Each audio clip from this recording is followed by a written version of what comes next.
At the Dragon's Nest entrance exam, when every Eldragon child turns 7 years old, every kid is forced to face a nightmare called the Regeneration Stone, a bizarre rock that instantly heals scratches and throws brute force damage back 100 times harder. One student steps up full of confidence only to fail badly, ending up with broken arms just from trying to leave a mark on it. Even Langus is terrified because this is the kind of test that crushes dreams before school even begins.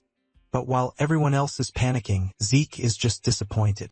After surviving dragon blood as a baby and training alone for years, he expected something far more serious than a stupid rock. So when his turn finally comes, he shocks the entire academy by refusing to use a weapon at all. The other students laugh, thinking his fists are about to be destroyed. Instead, Zeke powers up, throws a single punch, and smashes the stone so hard that even the examiner is left speechless. In that one moment, the so-called weak, illegitimate child proves he is a complete monster, but before he reincarnated. Our MC wanted to reach the peak of martial arts, but he already knew that it was a position he could never achieve no matter how much he tried. However, he was desperate to achieve his goal, and because of this, he decided to follow a legend that was passed down through generations. Apparently, there was a golden fruit located within a sanctuary that was guarded by a dragon. This is a fruit that is said to grant immortality. And after a hard, long-fought battle against the dragon, our MC reached the golden fruit. He was surprised to see that the fruit actually existed, and he sat on the dragon's corpse like a real conqueror before making a move to eat the fruit. He is confident that by eating the fruit he will be able to reach the peak of martial arts. Our MC's name was Gilphus Eldragon, and he was hailed as the strongest in the world. Decades later, Gilphus has gotten old, and he is on his deathbed. He is surrounded by his family members, and sitting beside him is his eldest son, Gilliam. Gilphus notices that his son looks sad, and he urges him to be good, saying his time has come. Gilliam is sad that he is about to lose his father just the same way he lost his mother. As he is about to pass away, Gilphus thinks about the immortality fruit and realizes that it was just a bunch of nonsense. However, he takes solace in the fact that he was blessed with a wife and children. He tells his children that he lived a good life and he has no regrets, although deep down this was a freaking lie. Gilphus basically has regrets that he didn't have more time to reach the peak of martial arts. Moments later, he passes away, and suddenly, he opens his eyes again.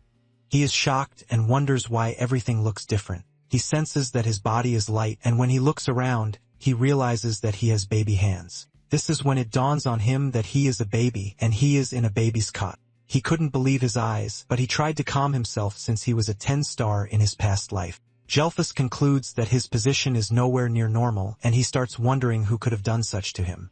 Suddenly, it dawns on him that the said immortality fruit that he ate wasn't actually an immortality fruit. The fruit's power was reincarnation, not immortality, just like he previously suspected. This makes him smile as he considers it a better luck to have. With this, he believes that he can finally reach the peak of martial arts. He notices that there are other babies around him. And since he's in a separate building, he figures out that he must have been reborn into the Eldragon family. However, he starts to wonder why there are so many babies in the room. Just then, maids enter the room with feeding bottles. They reach into one of the cots and grab a baby goblin to feed it. Gilphus is shocked to see a goblin in the room, and he wonders what the maids are planning to do. After feeding the goblin with a red substance, the goblin explodes, spilling blood on Gilphus' face. He is shocked to see this, and fear crawls through his body as he tries to figure out what is inside the bottle. The maids then decide to dilute it a bit and continue giving it to the kids. Gilphus is soon grabbed by a maid while he is still trying to figure out what it is that they fed the goblin that caused it to explode. He can clearly see that the content of the bottle is not milk, but it seems to be overflowing with magic. He cannot believe that the maids are feeding babies with something so dangerous. The maid pushes the bottle into his mouth, and when he gets a taste of the bottle's content, Gilphus finally realizes that it is ancient dragon's blood. He cannot believe how insane they are for making babies drink dragon's blood. He finally realizes why they said they are going to dilute it. He decides that he needs to spit it out, but remembers that he has swallowed it a little bit. However, he concludes that a little amount will not kill him. He notices that the other babies are also spitting out the substance and decides that this is the best thing for him to do before he explodes. Just then, it dawns on him that he might be making a mistake by spitting it out. He realizes that if he absorbs all the magic power, he might end up surpassing his past self and finally reach the peak of martial arts. He doesn't have a clue what is going on, but he decides to use the situation to the best of his ability. He drinks everything in the bottle with a face determined to show everyone why they shouldn't mess with him. Even the maid is shocked to see that Gilphus is happily consuming the dragon's blood that is being fed to him. The maid is also glad that things are working in their favor. After he is done drinking the entire bottle, he is placed back in his cot, and he realizes that the other babies also survived the ordeal. Just like a regular baby, he starts feeling sleepy from enjoying a good meal. 7 years later, Gilphus is seen practicing his strength skills by placing a boulder on his feet while doing a one-handed push-up. He reaches 1,000 push-ups before pushing the stone away into the distance. He stares at his bulk body, and he admits that he loves it. Apparently, Gilphus is now named Zeke Eldragon.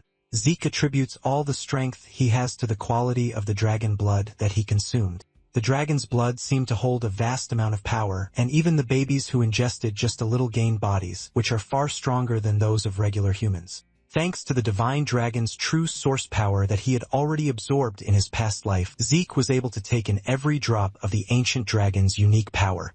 Zeke was able to go through a transformation that left him himself shocked. However, Zeke notices that he is still a 1-star warrior, leaving him disappointed since he is supposed to be at least 4 stars.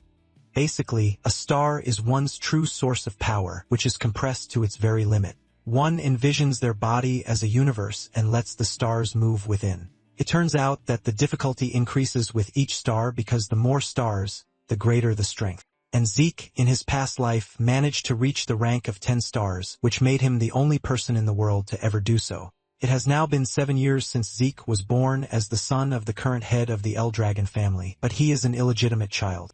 His mother had already died, and his father never once showed his face. Zeke cannot believe that he has a piece of trash as his father. Apparently, he reincarnated a millennium later where the world has become a place for the weak to die at the hands of the strong. There is also a strange ritual known as the Dragon's Trial. Only babies who survive drinking the blood are supposed to be trained as Eldragon warriors, but Zeke has not received a single training from anybody. He tries asking the maid some questions, but the maid simply answers that she is not at liberty to say it. Zeke vents out to the maid, reminding her that those who pass the trial are supposed to get combat training, but he is surrounded by only maids and not a single instructor in sight. The maid acts like a doll as she asks Zeke if there is anything he requires, but he says no. Actually, Zeke can handle himself since he is currently focused on building his body more than getting combat training. Zeke then asks the maid if she can give him information about the other children in the main family, but the maid gives him the same reply, which is that she is not at liberty to say. Zeke tries to twist his way around to get an answer, but the maid maintains her answer. Zeke is pissed as he wonders if this is the only thing the maid can say. Zeke then asks the maid if he is at the house to be mistreated, but the maid debunks this, saying they have been ordered to tend to his personal needs. Zeke notices that the maid is a 3-star fighter, and for combat training, she would help him. Since the maid is not being helpful, Zeke decides that it is time for him to head into the forest. He can't believe that he has been living with a maid for 3 years, and they have no real connection. Zeke expects a reply, but he gets none from the maid, who seems to now be ignoring him. Zeke gets into the forest and eats a bunch of poisonous herbs, which obviously taste awful. However, he doesn't care as he considers it a part of his training. Suddenly, he notices that there is a faint trail following him. He wonders why someone would be trailing him and would not show up to say something. He ignores whoever it might be and focuses on what is coming in front of him. Suddenly, he notices an angry boar in front of him. It dawns on him that the black mist coming from the person trailing him didn't exist in his past life, leaving him to wonder what it is exactly. Nonetheless, Zeke shows himself to the boar, and just as the name implies, it charges towards Zeke. Zeke grins when he realizes that he has the boar's attention. Zeke takes the perfect stance to easily dodge the boar, and once the boar is right in the open, Zeke lands a punch to its gut. This leaves a terrifying impact that smashes the boar's insides and one-shots it. Zeke is impressed that just a light tap from him is a 1-star was able to take the boar out. Zeke then concludes that the quality of the star is what matters, not the quantity. Zeke grabs the boar and puts it on his shoulder as he heads back home. Zeke talks about how he is already tired of staying alone, and he thinks of going on an adventure. However, he realizes that the sea will be the only place he can go even if he wants to go anywhere. Meanwhile, the strange dude who was trailing Zeke is shocked that he was able to take out a boar with just a single punch without ever receiving an ounce of combat training. In addition to this, he can't believe that Zeke actually noticed that he was hiding. He basically concludes that Zeke is not a normal kid. Since his mother died very young and his father had no interest in him, he concludes that there is no way Zeke could have received a proper education. However, he isn't allowed to run away since he is the child of the family head, and because of this, he has been kept under surveillance. The strange dude realizes that things are getting very interesting at every turn. Zeke returns home and notices that there are visitors at the house. He can sense the strength of these visitors, and he wonders what it is that they want from him. He walks to the door to eavesdrop on their conversation, and from what he can sense, there is no killing intent from them. He then finally opens the door to see some men in the room, and he asks them why they have come. He notices that the men have the Eldragon emblem on their clothes. This gets him even more curious, and he wonders what the men want from him. Just then, the men tell him that they have come to take him because he needs to undergo an examination. Zeke almost loses his mind when he hears this since no one told him about any freaking examination. Soon afterward, Zeke is taken to the main house. He never expected that he would come back after 1,000 years since he had been away from there. Zeke is dressed in a school uniform by the men who came to the house. It turns out that he was brought to the main house not for luxury, but to attend the academy known as Dragon's Nest. This was an academy that was established by the Eldragon family, and everyone born in the family aims to enroll in the academy. Apparently, they all receive education when they turn 7 years old, and today was the entrance examination. But Zeke didn't receive any education in the first place. However, Zeke has no choice but to take the exam since it is mandatory, which is why he was brought all the way from where he is staying in the woods. Zeke is frustrated by everything, and this causes him to bow his head in pain.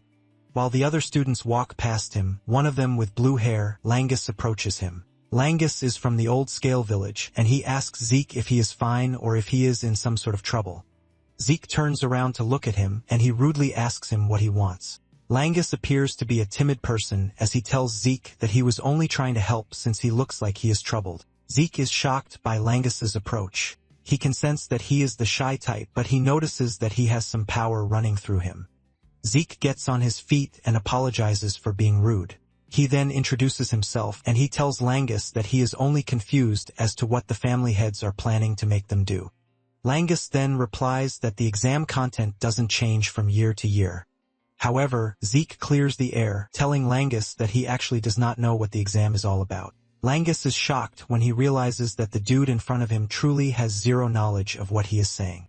Langus wonders if Zeke will be fine since he has no idea what he wants to face during the examination. Langus then decides to take the pain to explain to Zeke. Just as he is about to start explaining, a group of bullies appears from behind calling Langus a runt. Even Zeke is shocked to hear someone calling Langus a runt. The bully group turns out to be led by a dude, Retin, and he is also from Old Scale Village. Retin makes fun of Langus, asking him why a runt like him is coming for the examination when he can go home and just play around. Langus still fails to catch the diss as he replies that he has come for the examination, but this only causes Retin to scream at him. Retin tells Langus that he is a piece of trash and that there is no way someone like him will ever get into the academy. Retin continues having a laugh at Zeke as he reminds him that his father is a mock dragon. Zeke notices that Langus is pissed as he can see that he has clenched his fist. Apparently, the Eldragon family has a hierarchy, which is established by an absolute monarch. The rookies are known as lesser dragons, the common soldiers are known as young dragons, and the captain class are the adult dragons. Sitting at the top are the elders or executive class, and they are known as the elder dragons. However, there is a level at the bottom which is reserved for trash, and they are called the mock dragons. The mock dragons are those who failed to enter the dragon's nest or those who could not graduate from the academy. They are basically referred to as fakes, but Langus wants to prove that people like him are not fakes. Zeke then decides to join the conversation, and he asks Retin how he knows that Langus is trash when he hasn't even undergone examination. Retin is shocked by Zeke's interference, and he asks him who he is and if he has a problem with him. Zeke replies that he is cool, but he just wants to know why Retin thinks it is impossible for Lang to enter the academy. Retin then replies that people like Lang are weaklings. Zeke is shocked to hear this, and he simply tells Retin that Langus is stronger than him and his gang of trash. This pisses Retin off as he asks Zeke if he is implying that they are beneath someone like Langus. Before the entire thing can blow up, an examiner shows up to tell the students that the entrance examination is about to begin. He tells the applicants that they are required to pick a number tag after registering. Retin stares at Zeke with so much disgust, promising that he is going to remember his face. Zeke is surprised that Retin is already pissed, and he wonders why the current youth are short-tempered. Langus is surprised to hear Zeke say this since they are all of the same age. Langus then adds that anyone would get mad if they were called weak. Zeke then asks if the exam is mandatory, but Langus mentions that he is free to withdraw if he thinks he lacks the ability to participate in it. This comes as a surprise to Zeke, but this further proves to Langus that Zeke knows nothing. Langus then advises Zeke to withdraw since he might get hurt during the examination. Zeke lets Langus know that he has no intention of withdrawing. Langus is surprised to see how confident Zeke is even though he has no idea what the exam is all about. Zeke then suggests that they get a move on before the exam begins. Momentarily, all of the applicants are gathered. The examiner stands in front to tell them the details of the exam. He lets them know that all they need to do is leave a scratch on the rock in front of them to pass the examination. However, no weapons aside from the ones provided by the examiners are allowed. To make it interesting, they are allowed to use their bare hands as long as they can make a scratch on the rock. The examiner then reveals that they all have 3 attempts each, but Zeke doesn't see this as a particularly difficult examination. Langus is horrified to hear this, and Zeke wonders what the surprise is since all they need to do is get a scratch on the rock. Zeke was already expecting some crazy examination because of the trial that they put them through by having them drink dragon blood, but with what he is seeing, Zeke is highly disappointed. The examiner then orders the examination to begin. The first applicant walks up to the rock and slashes it with all his might, but this shatters his sword and leaves a loud bang that almost deafens those who are present. Even with all the strength that he put into it, he was unable to leave a scratch on the rock. The boy crashes to the ground in pain, and the examiners ask him if he is willing to use his remaining 2 attempts, but he is in so much pain that he can't. They declare this a forfeiture, and he is taken away. Zeke then notices that Langus is acting all weird, and he wonders why this is since the exam appears to be easy. Zeke then asks Langus about the rock. Langus reveals that the rock is called the Regeneration Stone, and it can repair any minor scratch instantaneously. It also has the ability to reflect a damage impact by a 100 times over if attacked with brute force. Zeke concludes that the rock is pretty outrageous. Langus then mentions that one can actually leave a scratch on it if the ether source power within a person is properly circulated. With what he just heard, Zeke figures out that it basically falls on the proper handling of the ether source power rather than the individual's martial arts skill. Zeke takes a glance at the participants, and he figures out that there is a considerable number of applicants who should be able to pass the exam. He notices that Retin and his guys are also strong enough to pass the exam.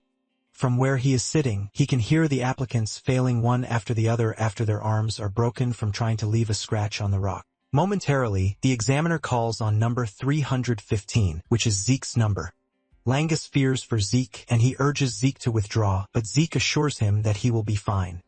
Zeke steps up, and once the examiner sets his sight on him, he senses an immense pressure and aura coming from Zeke.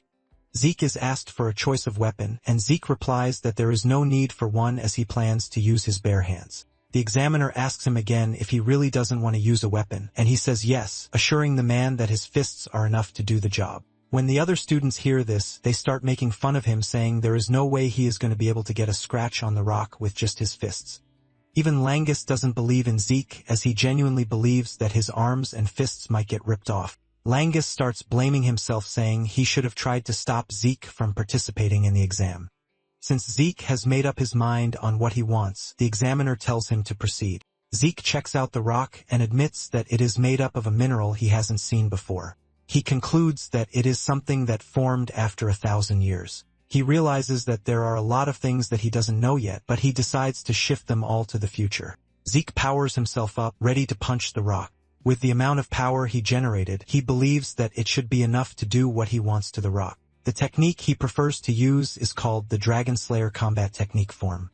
A bright yellow aura forms around his body and arm as he smashes his arm into the rock. This shatters the top of the rock at impact, leaving a loud noise and a cloud of dust. Everyone is surprised, but while everyone is closing their eyes, the examiner's eyes remain open, acting like a big deal. Zeke heaves a sigh of relief but notices that the technique is a bit advanced for him at his age. He checks out his arm to see that it is bleeding, and his uniform is also ripped. Instead of praising himself for breaking the rock, Zeke concludes that his training isn't enough. The other students are left to wonder how he did it. On the other hand, Retin is just mad that Zeke was able to smash the rock. Langus is left picking his jaw from the ground since Zeke is the last person he expects to pass the exam. Even the examiner considers what he just watched an impossibility because only someone who is a 4-star rank or higher should have been able to shatter the regeneration stone. Since Zeke is an illegitimate child, the examiner wonders if he somehow inherited the powers of the house. The examiner also figures out that he has seen the move that Zeke used somewhere else. Zeke then walks up to the examiner asking him how he fared in the examination.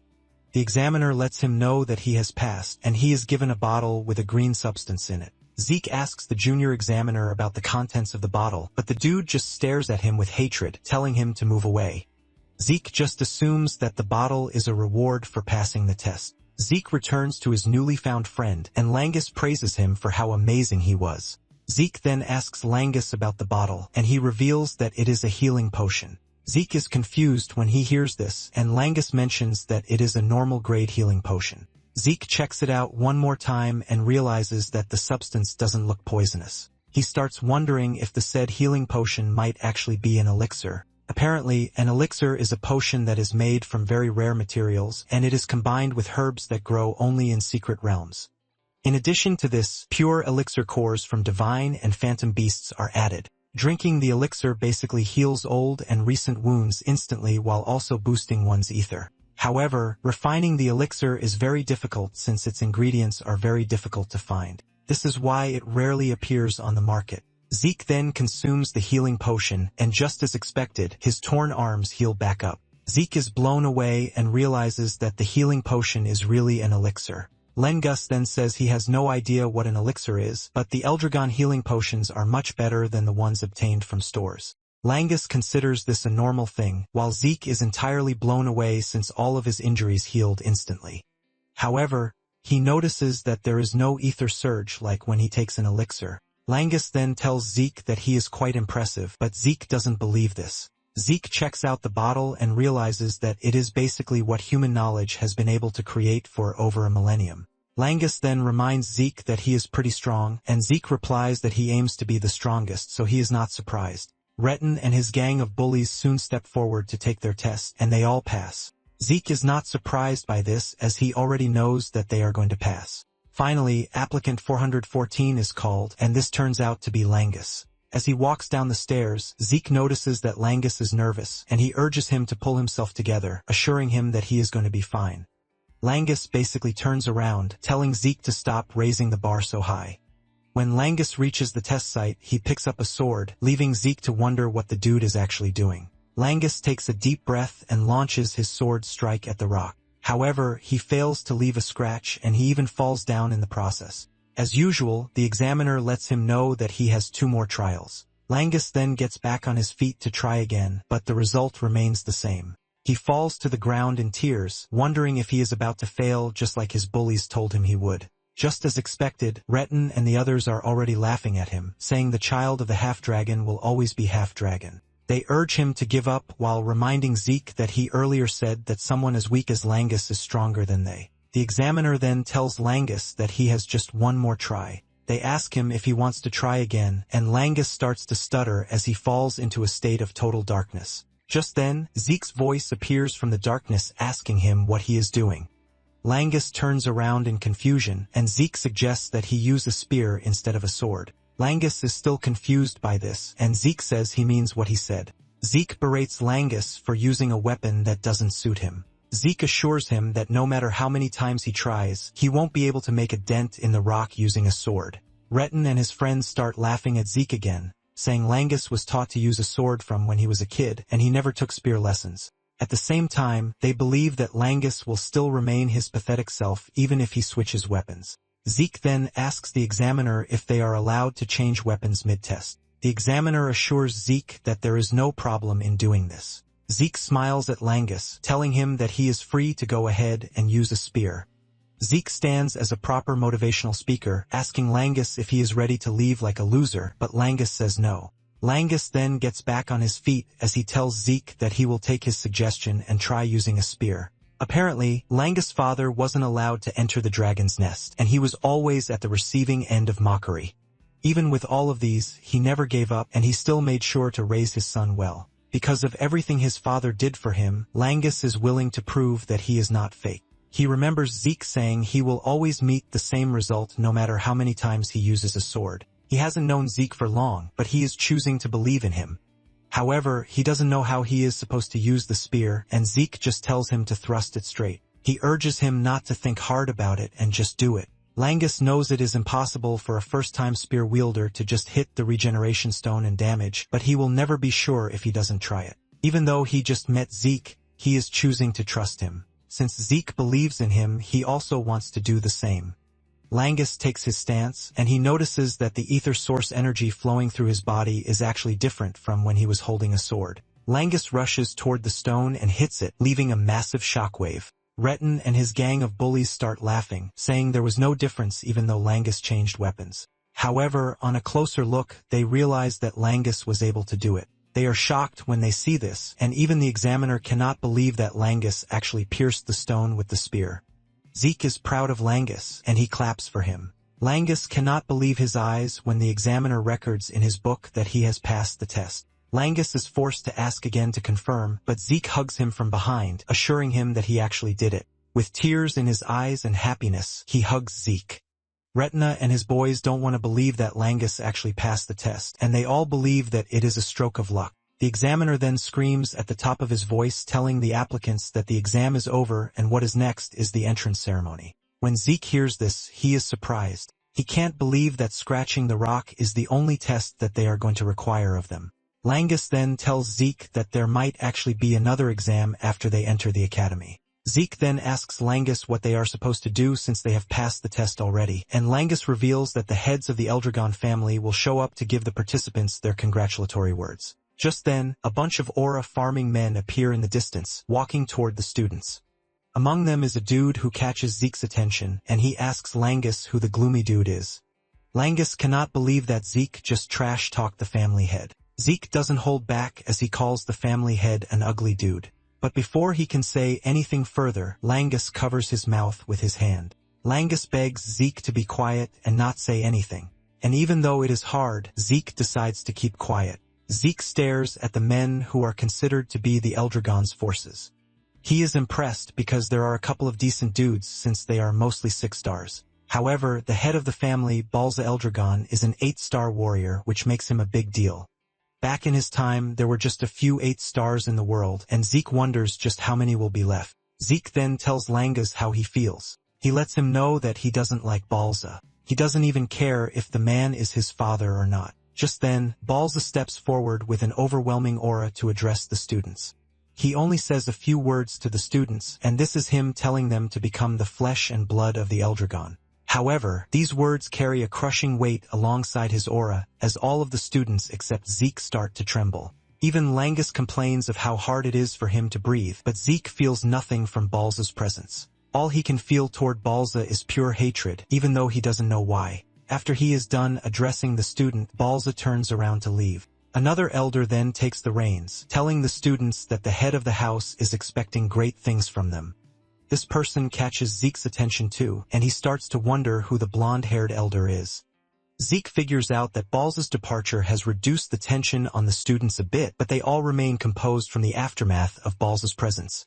The examiner then steps forward to reveal that they are going to announce the dormitory assignments. Zeke is shocked to hear this, as he thought they would all be going to the same place. Langus then decides to explain to him since he knows nothing. He tells him that the academy has 4 dorms. The students are assigned to one of the 4 dorms, which are the East, West, North, and South dorms. Momentarily, Zeke hears his name, and he stands up to leave. He tells his new friend to take care of himself, and the two exchange pleasantries before he leaves. Zeke has been assigned to the Academy's East dorm, and he is surprised to see how much things have changed in over 1,000 years. He follows the directions written in the note in his hand to navigate his way to his room. He is worried that his roommate will be mad that he is coming in late, and this all happened because he got lost. He finally makes it to the door, and with all enthusiasm, he opens the door to announce his arrival and greet his new roommate. However, the enthusiasm and excitement die off when he sees who his roommate is. Zeke cannot believe that his roommate is none other than Langus. And when he sees the boy, just assumes that he has an unexplainable connection with him. Langus smiles while agreeing with him and also mentioning the fact that he was already feeling lonely. Zeke then asks Langus if there is no plan for the day, and he says there is none. Since their training session will start the next day, they have been instructed to rest. Zeke has no idea of this since he was not paying attention during the entire orientation session.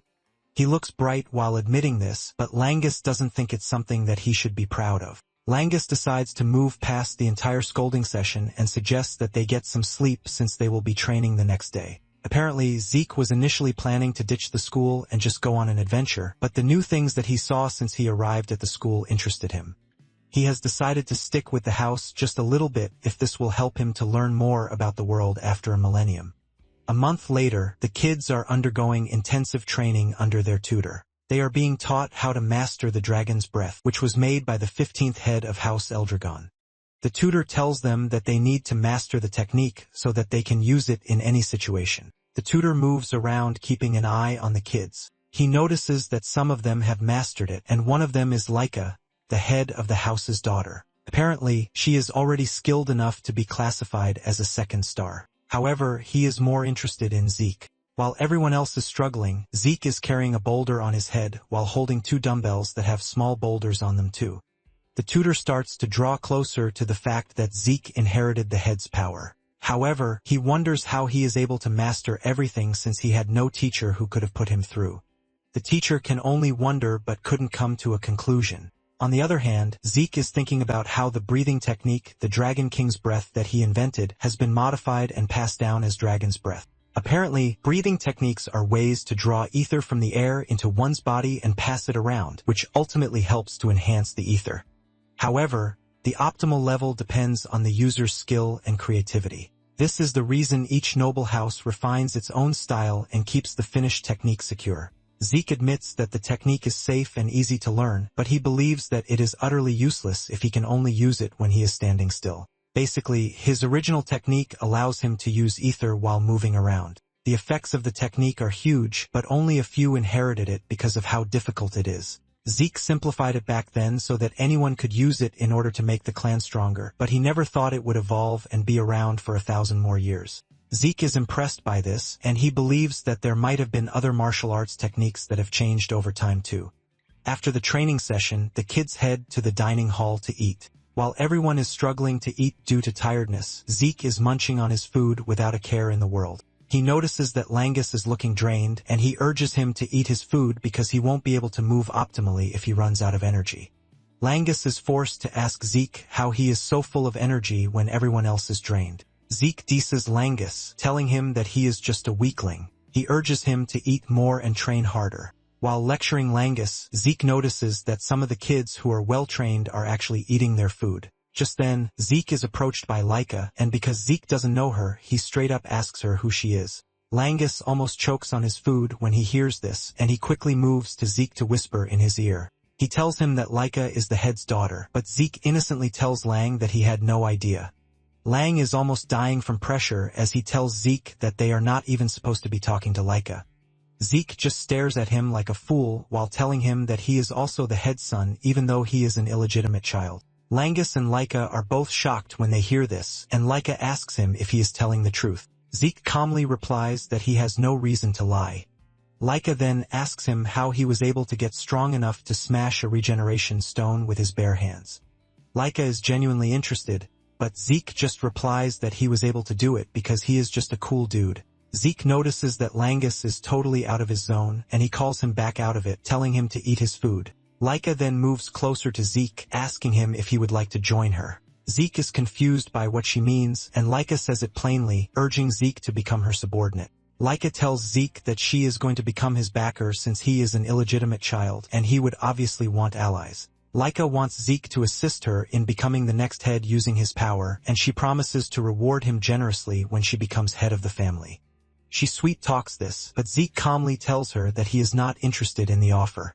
When Laika hears this, she assumes that Zeke is also aiming to become the head of the family, which is why he is rejecting the proposal. While she is busy spewing her trash, Zeke is observing her, and he sees that she is already on the verge of becoming 2 stars, and he considers it something impressive for her age. Zeke finally opens his mouth to tell the girl that she is free to do whatever she likes because he is not interested in anything that concerns the family. Laika is shocked to hear this, and she gets more persistent as she asks Zeke what he really wants. Zeke is pissed off, and he angrily stabs the table with his table knife while unleashing a scary amount of pressure from his body tell Laika that he has no interest in serving anyone. Zeke says he wants to be alone because he is obviously the strongest. Laika can feel the pressure from Zeke, leaving her utterly shocked. She cannot believe that Zeke's aura is actually scaring her. Zeke continues munching on his food, while Langus tries to calm the situation. Laika then loses it, and she challenges Zeke to a duel. Zeke is surprised by this, but he is not one to shy away from a challenge. In no time, the news about the duel spread among the students that Laika is having a duel at the training grounds. The students rush over to watch the duel, and while Langus is freaking out, Zeke is acting very casual. Langus tries to remind Zeke that he is about to fight Laika, but Zeke simply replies that he has no idea who she is. Zeke then notices that Laika is also acting formally, and he asks him why this is. Well, genius, this is because you are the head son, Laika says. Zeke then asks Laika what it is that he wants from him. Zeke tries to explain the situation to him. He says Laika is Balz's daughter, and she also has Typhona blood, which is basically one of the 4 great houses backing Eldragon. Langus says Laika is a genius because she was able to master every form of swordsmanship that comes from House Typhona. Zeke just stands there casually while telling Langus that the only thing he is aware of is the fact that she is Balz's daughter. Zeke starts laughing, saying that not knowing actually adds more juice to the entire thing. He considers it an exciting turn of events, while Lang scolds him that there is no way he is going to win against Laika. Lang asks him why he accepted the challenge in the first place, and Zeke says it is obvious that he is expected to accept if he is challenged to a duel. In addition to this, Zeke stares at Laika, and he concludes that she looks readier for the duel. Laika then screams at Zeke to stop chattering while staring at him with her sword pushed into the ground like a proper warrior and asks Zeke if he is ready to be taught some really good manners. Since the two are ready to fight, Lang leaves the arena for them. Lang urges Zeke to be careful as he runs away. Now that they are alone, Zeke asks Laika why she is so hell-bent on fighting him. Laika replies that she is aiming to be the next head of the house and to claim the said seat. She wants to defeat Zeke and make him serve her. Zeke is shocked when he hears this, and he starts wondering what it is everything has to do with him. Laika is surprised that Zeke is acting all nonchalant, and she asks him if he doesn't know the truth about his family because he is an illegitimate child.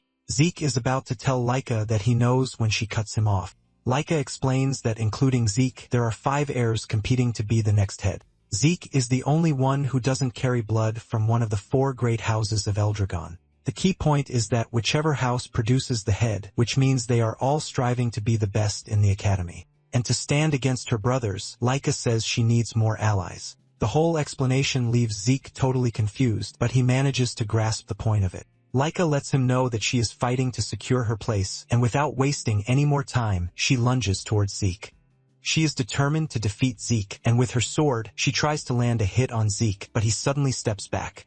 Zeke dodges the strike, but the sword strike leaves the ground shattered. Laika is not ready to give up as she stands up again to attack Zeke. She swings her sword frantically and with great power, leaving the spectators totally amazed. They commend Laika for being so great with the sword even if it is just a training sword. As if she can hear the spectators cheering for her, she increases the intensity of attacking Zeke. However, Zeke simply leaps around the arena, dodging her every strike. The spectators, on the other hand, are blown away by how powerful Laika is since she is the child of the family head. They are confident that Laika will finish the match in time. Unknown to them, Laika is already getting frustrated because all Zeke does is jump around to dodge her strikes. Zeke puts little to no effort into dodging Laika's attacks, forcing her to question her inability to land a hit. Zeke commends Laika for actually being fast, and the kind of technique she is using also appears to be great. Zeke even adds that she is performing better than regular 1-star warriors. Laika gets mad and screams at Zeke, telling him to fight instead of just talking. Since this is what Laika wants, Zeke decides to give her a taste of his strength. Zeke easily dodges her strike before punching her in the chest. The The punch sends a destructive wave through her body, causing her to cough up blood. Laika falls to her knees in pain, leaving the other students shocked. In pain, Laika looks up and asks Zeke why she can't land a hit on him when she is supposed to be much better than him. Zeke admits that she is faster than most one-stars that he has met, but he lets her know that she is still nothing but a one-star warrior. Laika then argues, reminding Zeke that he is also one-star. Zeke explains that he can easily read her movements thanks to the way she breathes, the twitch of her muscles, and even the shift of her eyes. In addition to this, he has way more experience than her.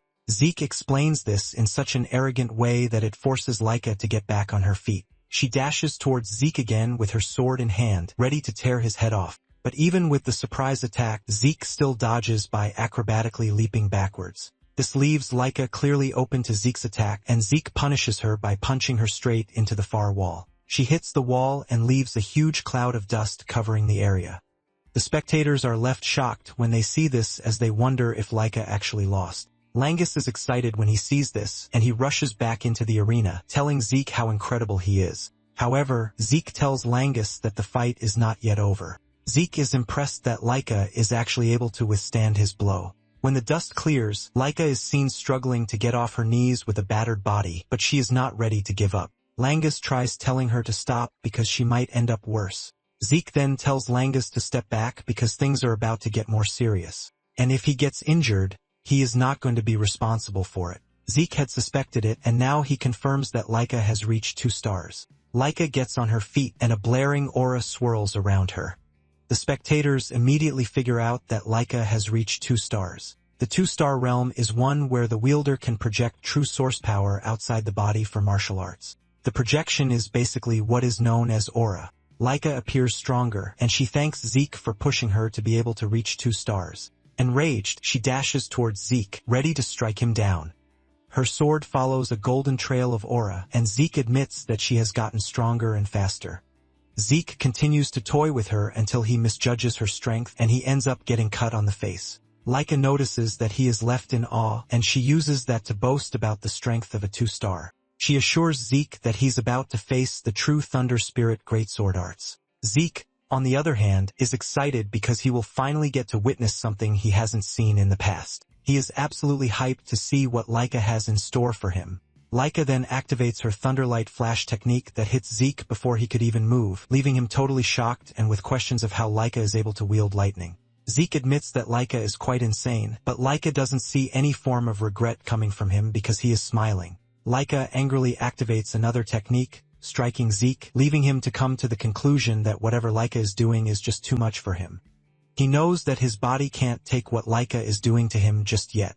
And while he is still trying to gather information on his current status, the spectators are all amazed. They never expected someone who is a 1-star warrior to stand toe-to-toe with Laika. Zeke figures out that Laika's movements haven't changed much, but her upgrade to 2 stars has given her a sudden explosive power. Zeke is forced to admit that Laika is doing pretty great, in addition to the fact that being covered in lightning the way she is doing it was basically impossible 1,000 years ago. With the way she is moving around, Zeke figures out that he could land a counterattack, but he is curious to see her full power. So he is ready to take the hits till then. Laika is pissed that Zeke still has the effrontery to be smiling even when he is in such a bad situation. She concludes that Zeke is brimming with confidence and decides that she is going to take that confidence away from him. She dashes toward him with an even deadlier and faster technique that Zeke couldn't dodge. Zeke watches as the attack hits him, and he is thrown into the wall, leaving a loud explosion that gets everyone watching worried about his well-being. The dust clears off, and Zeke is still on his feet with a smile on his face. This pisses her off again, and she strikes him with another lightning bolt attack to get him on his knees. Langus comes running over, telling Laika to stop the attack, but Laika refuses, replying that Zeke is on his feet. Laika claims that she can't stop because that would only crush his pride. Laika promises to go easy on Zeke if he surrenders and swears loyalty to her. However, Zeke remains mute, and Laika can clearly see that even though he is not a legitimate child, his pride as an Eldragon remains in him. Since he is acting all pompous, Laika decides that she is going to use everything she has to finish off the fight. She activates the Thunder Spirit Great Sword Arts, the Heavenly Thunder, and she strikes him with it. Zeke cannot move from where he is, and he has dealt the entire force of the strike. His body is hit with so much lightning that he screams out in pain. Once the attack is over, Zeke crashes to the shattered ground, unresponsive. Laika finally pushes her sword into the ground, believing that the match is over. To her greatest surprise, she hears Zeke's voice behind her, saying he finally understands how things work. Laika turns back, and to add to the surprise, Zeke's body is now sparkling, pointing out the fact that he can now use electricity. This shocks her and also leaves her asking why Zeke can use electricity. Zeke is also shocked because he didn't know that this is what they call electricity. He walks toward Laika with pride, telling her that he actually has no idea how he is able to do it. However, he was intentionally leaving himself to get hit so he could study Laika's power. And before he knew it, he could use it already. Even with his explanation, Laika is still ultimately confused because what Zeke says should be impossible. All Zeke knows is that as Laika was hitting him with her attacks, he was constantly using his Dragon King's breath, and the lightning energy ended up reacting to his King's breath. This eventually built up lightning inside him, and in no time he found himself controlling lightning. Zeke tells Laika that he might not know all the details, but he figures out that Laika has a rare body since the Great Sword Art is a family technique. Zeke decides to assume that her entire clan has the same constitution as her, and he has also learned a great lesson that source power itself can be fused with lightning. Zeke then adds that it is all thanks to Laika that he has managed to become 2 stars. With this, Zeke confidently tells her that the fight isn't over yet. Laika angrily swings her sword at him, but Zeke only smiles and activates his lightning powers. Zeke then jumps so fast that he couldn't control his body. Since his source power has been infused with lightning's properties, his entire muscles and nerves are stimulated, giving him more strength. Zeke considers it a special trait and concludes that he is going to get the hang of it in no time. Meanwhile, Lagnus can only watch from the sides as the two battle each other, and he is barely keeping up. Lagnus soon realizes that Zeke is already dodging Laika's strikes pretty effortlessly. Laika is frustrated about the whole thing, leaving her to ask Zeke if he is trying to mock her, but he says no, telling her that he actually sees her as a real threat. Laika swings her sword to a great distance just to try and catch him off guard, but he still dodges the strike, and he decides that it is time he finishes off the battle. Zeke mentions that to finish the battle, he is going to create a new technique even though it's been a long time since he's done that. Laika is confused when Zeke says this, and Zeke lets her know that it is just as she heard it. He is going to create a new technique or a special form, to put it simply. This shocks Laika, leaving her to question if Zeke was trained in secret combat arts, but she can't fathom which house it is. Zeke notices that she is completely lost in her thoughts, and he uses the opportunity to charge toward her at great speed. Zeke hits her with his newest technique, the dragon-slaying arts, Tempest of Thunder. With a powerful combination of lightning bolts, Laika falls to her knees, and Zeke smiles, saying the match is over. Laika is so damaged that she couldn't even stay on her knees, and she ends up crashing to the ground in pain. Laika crawls toward her sword because she cannot believe that she just lost, and she is aiming to surpass her brothers to become the next head of the house. While she is busy scolding herself, Zeke walks up to her, telling her that she was actually strong because she provided him with a really tough fight. Zeke mentions that he likes learning new things, and he doesn't consider the time of the battle a waste. With a smile on his face, he asks Laika if they will get another chance to duel again. In fact, he wants them to still engage in another duel in the future. But while saying this is just staring in horror and shock. A few hours later, Laika's father, Balza, is seen in a dungeon wiping out monsters as if they were nothing. Just the first form of his dragon combat arts is enough to take out a whole horde of monsters without stress. He is doing his thing when a messenger enters the dungeon to tell him about the latest report concerning his daughter. He lets Balza know that his daughter, Laika, has advanced to 2-star, but Balza is not moved by this. The dude tries telling Balza that Laika's advancement is a really huge feat for her age because as things stand, she might reach 5-star before she graduates. Balza then clears the air saying talent is nothing unless it is put to use. He urges the dude to come back with more news when she has finally used her new power. Just then, the dude tells Balza that Laika just lost a fight, and Balza assumes that she fought a senior. However, the messenger tells him that the person who defeated Laika was his illegitimate son, Zeke. Balza remembers Zeke because of the woman who birthed him. Balza admits that Zeke's mother actually had talent, but he knows that his mother was long dead before he was born. This leaves him wondering how he was able to acquire the skills that he used in defeating a 2-star. The messenger then mentions that the beautiful thing about the entire thing is that Zeke got to 2-star on his own. He didn't have anyone mentoring him, but he kept pushing forward. Upon hearing this, Balza decides that it is time they begin the first trial. The dude is shocked to hear this, and he tries to remind Balza that it is too early, but Balza doesn't care. He says death comes to all equally, and only the strong are allowed to survive. Balza says anyone who is not able to survive the first trial is absolute trash and deserves no future. The officer has no choice but to follow his boss's order. Balza adds more shocking orders to what he is passing out by telling the officer to summon Freya. He is forced to ask again, and Balza confirms this, saying he wants Freya to be the one to oversee the trial since Zeke happens to be an interesting kid. The officer acknowledges the order and walks away. But as he does, Balza finally shows his excitement to see what Zeke has in store for him. Later on, Zeke and the other students are in the training ground following the teacher's instructions. However, Zeke is doing his own thing by carrying boulders 5 times his size. He is busy working on his breathing technique while the other kids are practicing the dragon's breath. The breathing technique he is learning is considered simple to him, and he expects kids to be able to even learn it. Lang soon notices Zeke's difference in training regimen, and he asks him if he is not interested in training with them. Zeke says he doesn't understand where he is coming from, and Lang mentions the dragon combat arts training. Zeke then calmly replies that he has already learned it, shocking Lang. Langus argues with him because they just taught them moments ago, and there is no way he has already mastered it. Zeke then decides to give him some lessons about his ether flow and how imbalanced it is. Zeke drops the heavy boulder that he is carrying on his head and tells Langus to turn around. Langus does this, and Zeke hits him from behind, passing some really good ether energy into him. Zeke tells Langus that what he is feeling is the proper channeling route. Langus can immediately feel the difference, and he thanks Zeke for his help. This is when it finally dawns on Langus that Zeke actually mastered it, but Zeke is pissed that Langus even doubted him. Langus quickly clears the air, telling Zeke that he misunderstands him.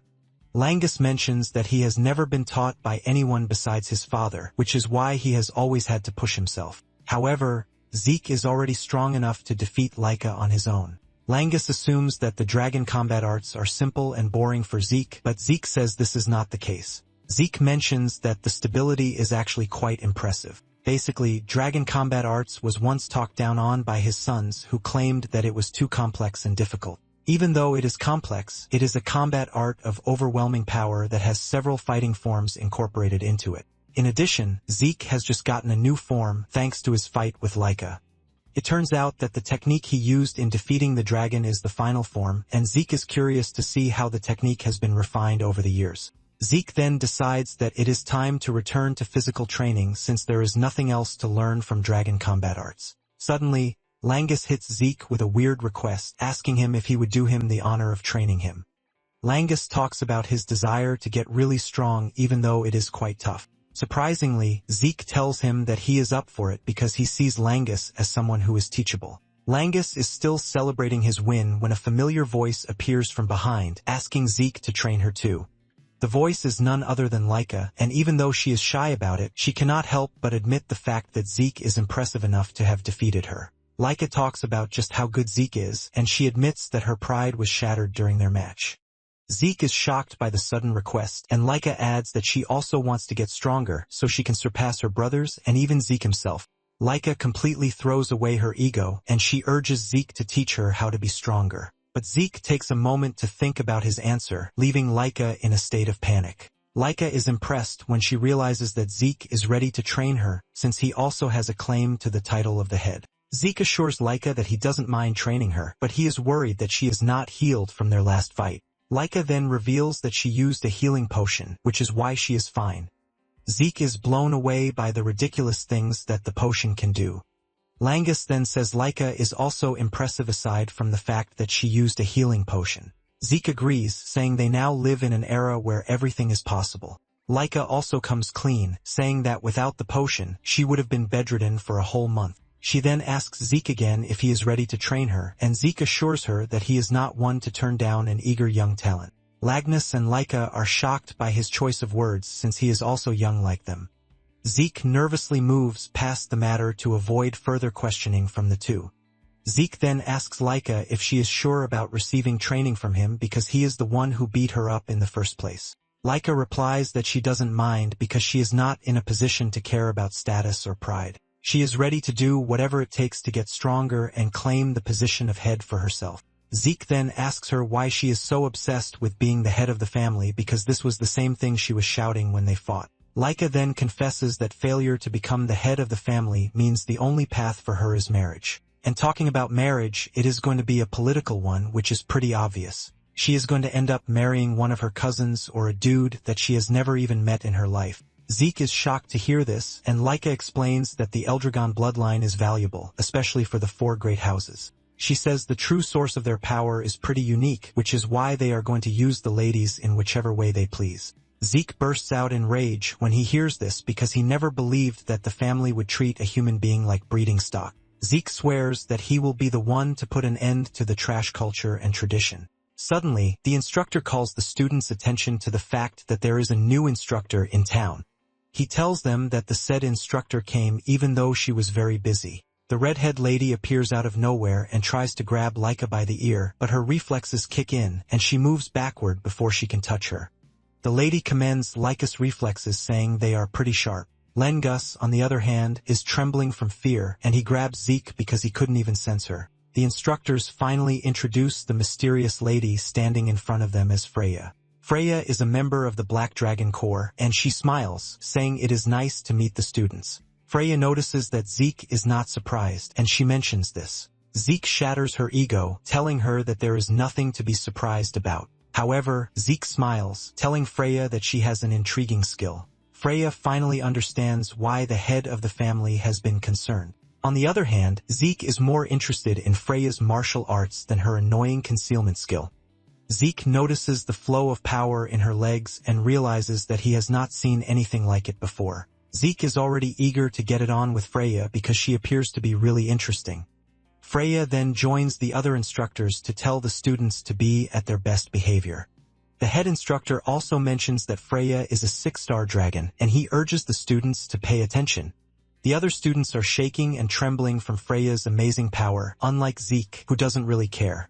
The students ask Freya if she's going to teach them her skills, and she says yes, but tells them that they are going to have to pass her test first. The students panic when they learn that there is a test involved, but Freya assures them that it is an easy one. She brings out a crystal orb, and she tells them that they have to take the orb and then spend a whole month on Poison Dragon Mountain. This sends another wave of panic among the students, but Zeke remains calm as usual. He realizes that it's been a long time since he heard the name.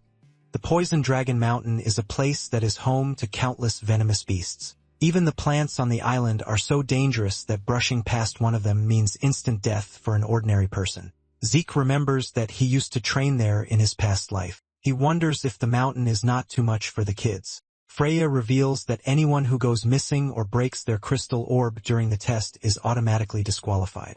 One of the students then asks what will happen if they fail the test, and Freya lets them know that they are automatically expelled. As for the poison, she tells them that they can control their breath with the dragon's breath technique. She assures them that they will be fine as long as they keep their orbs safe. Laika protests, saying there are monsters on the mountain, and Freya coldly replies that it is up to them to kill the monsters.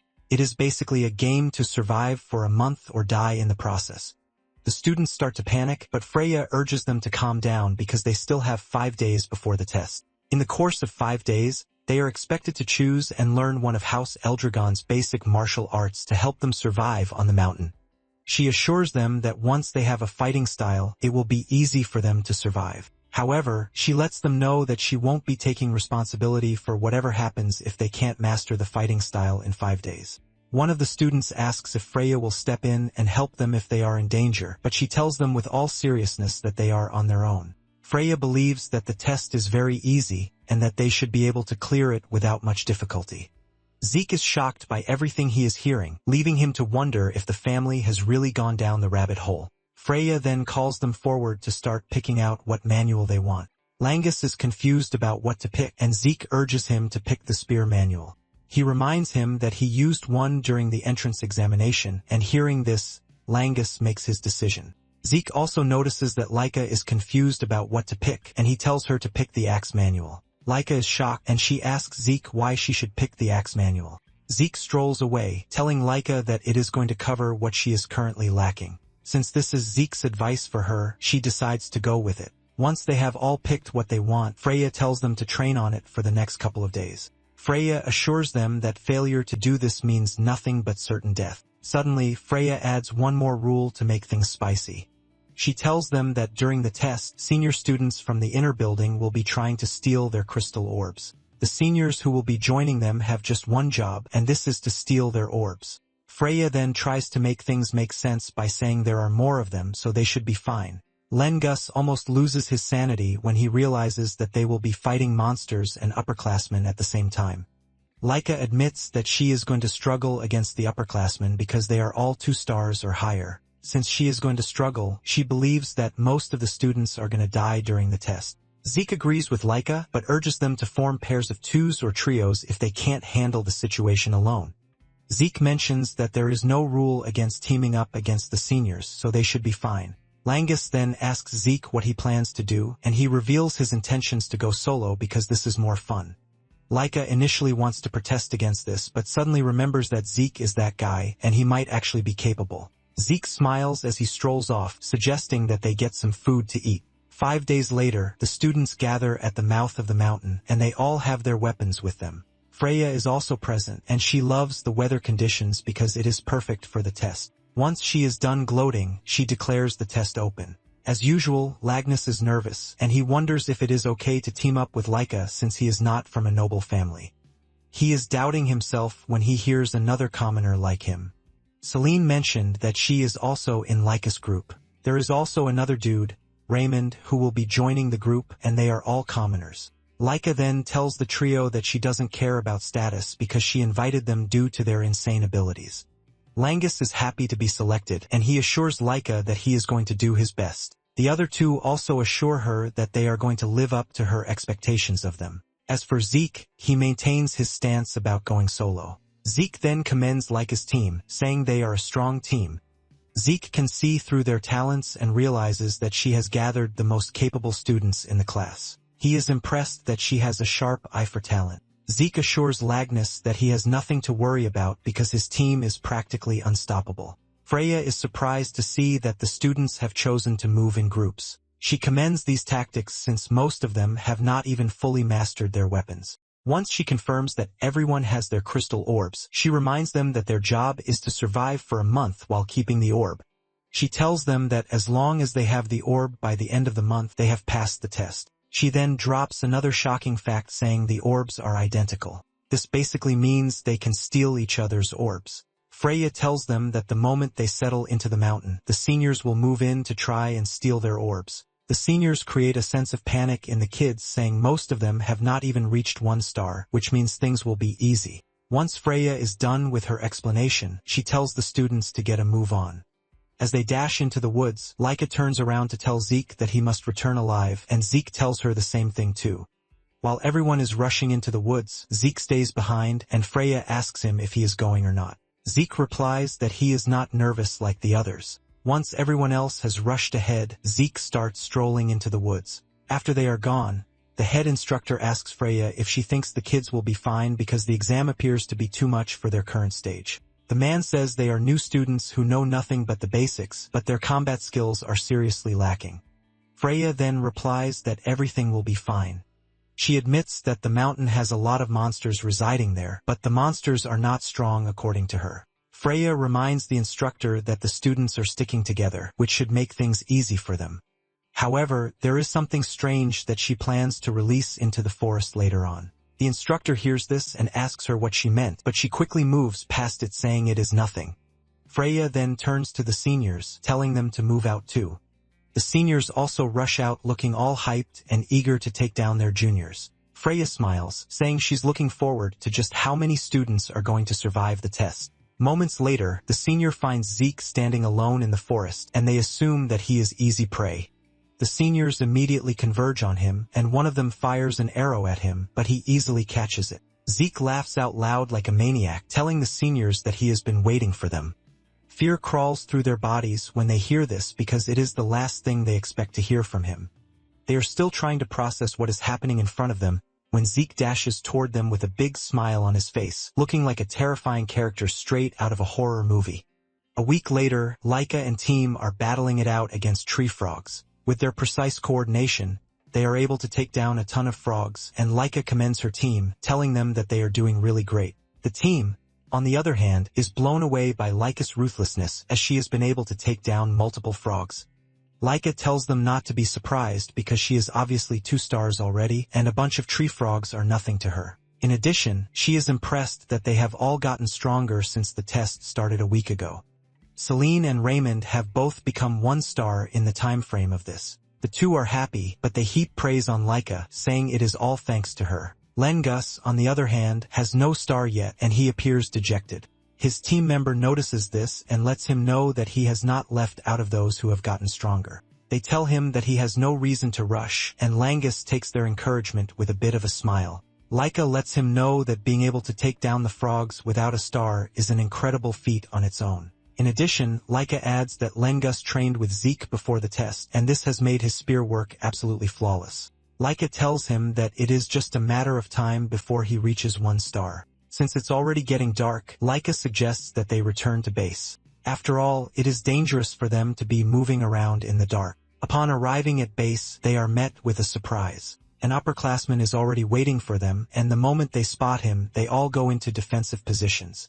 Laika asks him if he is there to steal their crystal orb, and he tells them that this is the only reason he is there. Laika realizes that they have finally encountered an upperclassman, and he is a 2 star. Laika suggests that he turn around and leave since he won't be able to beat all of them by himself, but lets Laika know that she is wrong with her assumption. 3 other upperclassmen who are 1 stars appear from behind surrounding the team.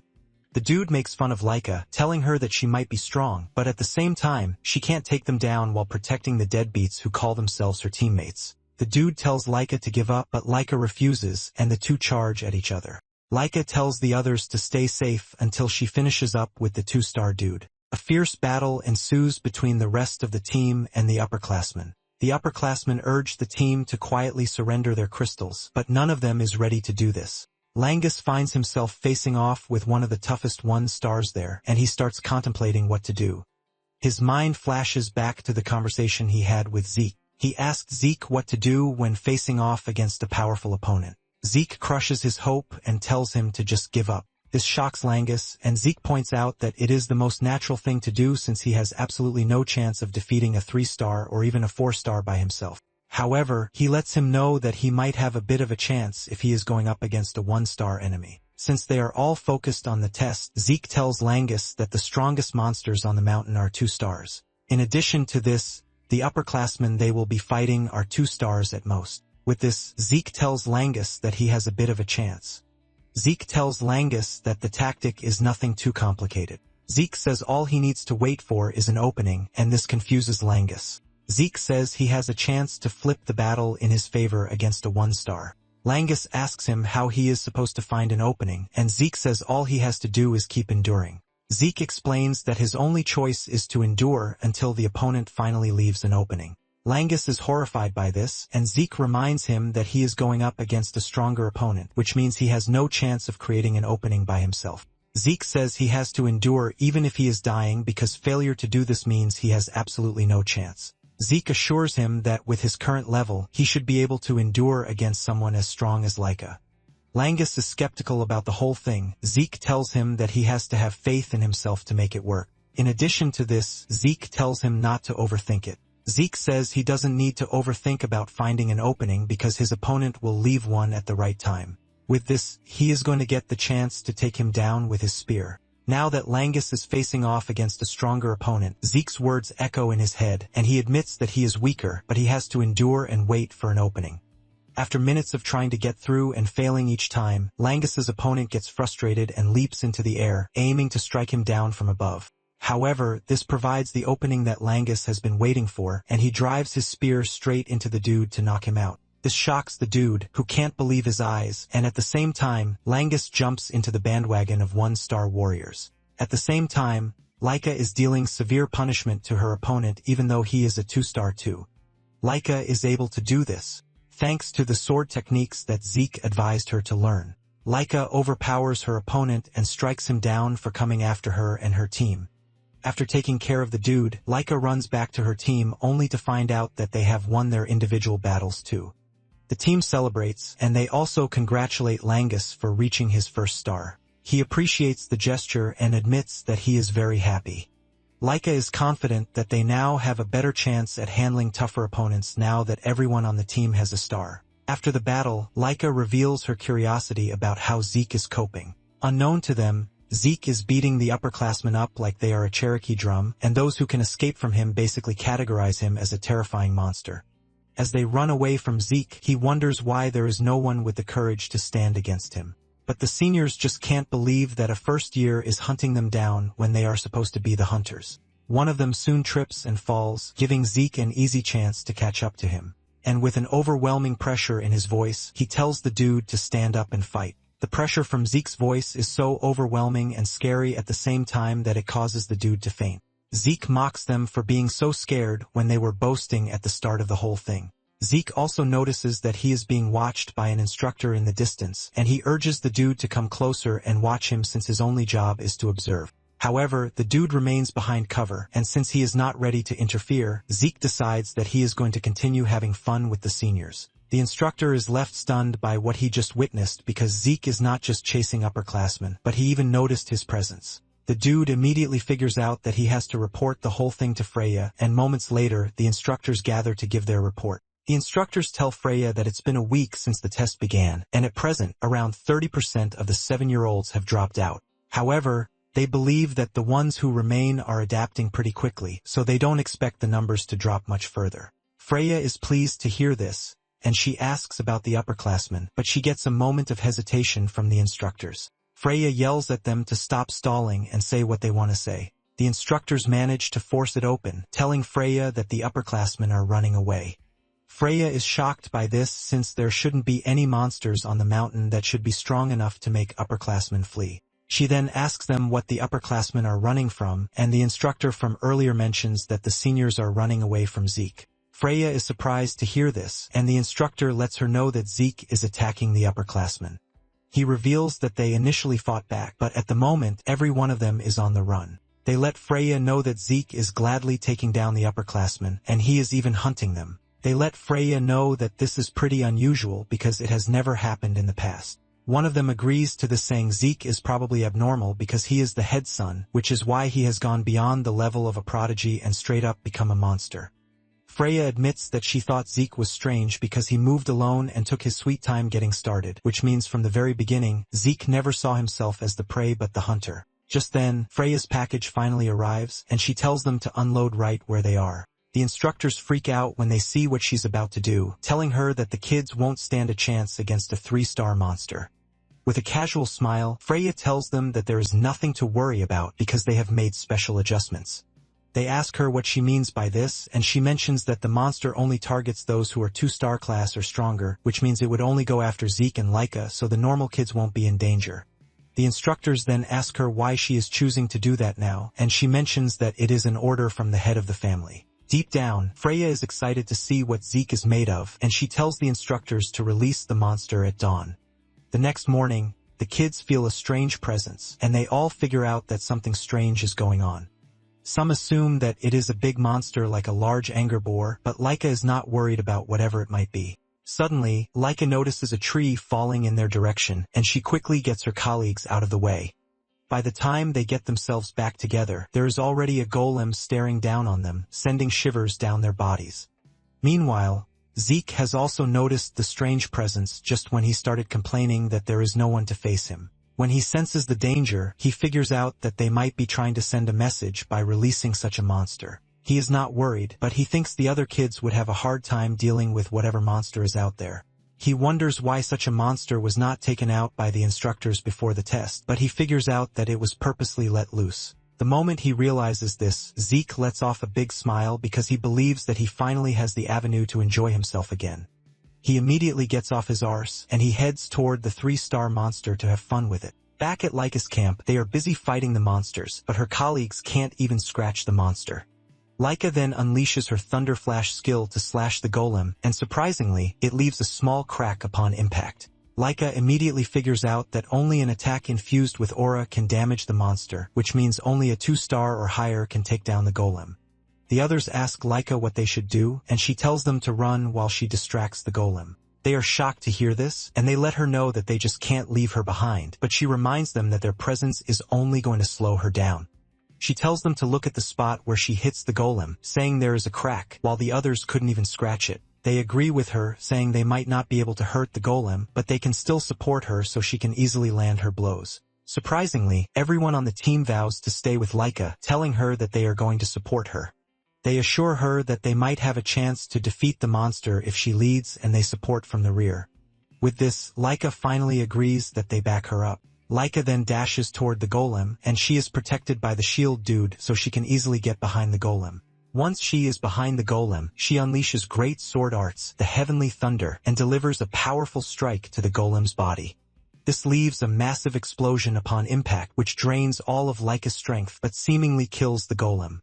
They rush over to check on Laika, and she lets them know that the strike she just used has dried up her power, and she asks Raymond if he is fine, and he assures her that he is good. Just as she is about to suggest that they head back to base, the golem appears behind her and grabs her before she can even react. They scream in panic, and Laika realizes that she messed up by letting her guard down because she believed that the golem was already destroyed. Even the other kids are surprised that the golem is still able to move after everything Laika has thrown at it. Lengus pokes the golem with his spear, trying to get it to release Laika, but suddenly, a tree comes flying at the golem, forcing the golem to drop Laika. They quickly grab Laika to escape to a safe distance while wondering what just happened. Out of nowhere, they hear a familiar voice, which is Zeke's voice. With an excited face, Zeke emerges from the wood, and he looks absolutely fascinated by the golem since it is his first time seeing such a monster. Moments earlier, Zeke had noticed Laika's lightning strike, and he realized that Laika's group was the first to get to the monster. Zeke is disappointed in himself because back in his prime, he would have closed down the distance really fast. Even though Laika's group is full of promising kids, Zeke wonders just how long they can hold out against a 3-star monster.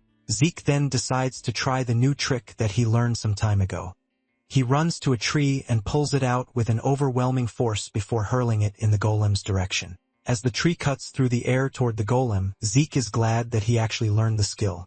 The Dragon Nurturing Arts, which are a basic combat arts manual given to the kids before the test, and just like the Dragon Slayer combat technique booklet, it isn't a combat style but more like a guide to basic movements and the flow of the true source of power. Zeke realizes that the technique is pretty perfect for him, but before he can think more about the technique, he remembers that the kids are in danger and he has to go. Now that he is finally there, he asks the kids how they are holding up, and they yell at him to worry about the golem. Zeke, on the other hand, is more concerned about the monster's name rather than the danger it poses. Zeke talks about how strange he finds the golem because it has a presence but has no life force. Suddenly, Golem throws a punch at Zeke, but he easily blocks the punch with his fist. Zeke immediately figures out that there is no way the golem is going to be defeated without an aura-coded strike, but he doesn't want to defeat it the normal way because it is going to be too boring.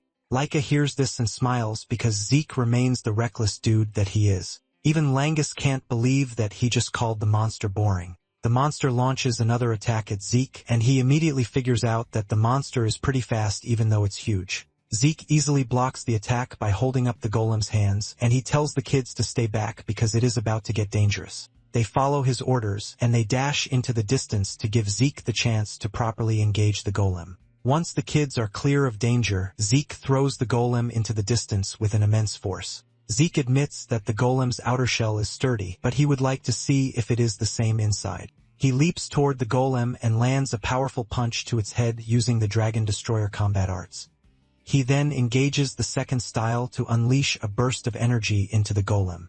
By doing this, Zeke easily takes the golem apart from the inside, and he finally admits that he's had a bit of fun.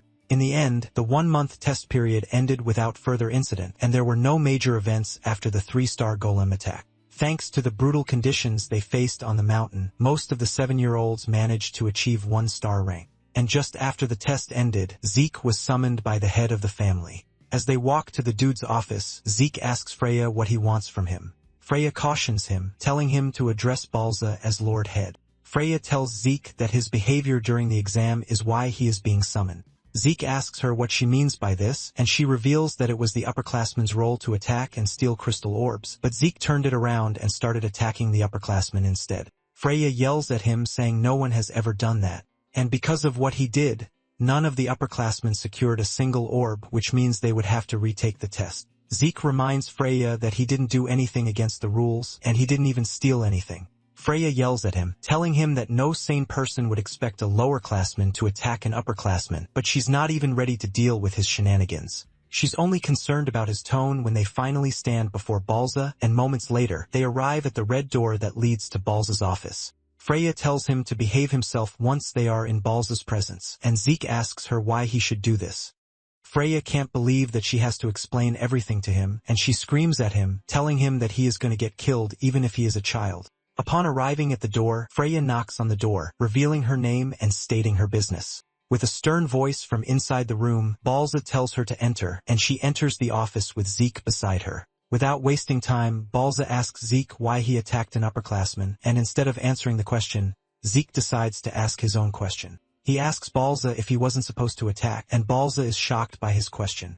Zeke reminds him that the exam condition was to survive for 1 month on Poison Dragon Mountain with a crystal orb, and nothing else was said. So he basically spent the 1 month however he liked. Zeke tells Balza that he should have mentioned if there were any special rules before the exam, but nothing was said. Freya cannot believe that Zeke is seriously speaking to Balza the way he wants. Freya is about to start scolding her when Balza unleashes an overwhelming aura from his body that scares Freya so much that she goes down on her knees. However, Zeke remains standing as if nothing is happening, and he casually tells Balza to stop getting thrilled every time he gets intimidated because it is annoying. A shocking expression is left on Balza's face, and Zeke asks him if he only called him to ask him boring questions. Balza then asks Zeke how he did it, and Zeke asks him what he means.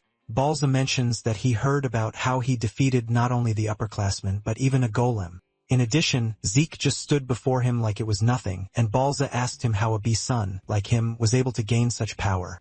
Zeke casually tells Balza that there is no reason for his power except for the fact that he is just who he is.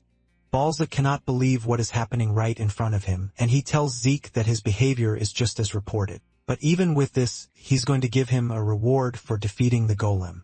Balza tells him that he has the option to choose from the Dragon Treasury or permission to enter the second floor of the Dragon Hall. Even Freya is surprised that Zeke is getting a reward because the Dragon Treasury are vaults filled with rare items collected by the family heads for over 1,000 years since the first Jilfas. The Dragon Hall, on the other hand, stores books, including ones that are now considered forbidden. The Dragon Treasury stores relics of former lords, legendary weapons, elixirs, artifacts, and rare items from many eras.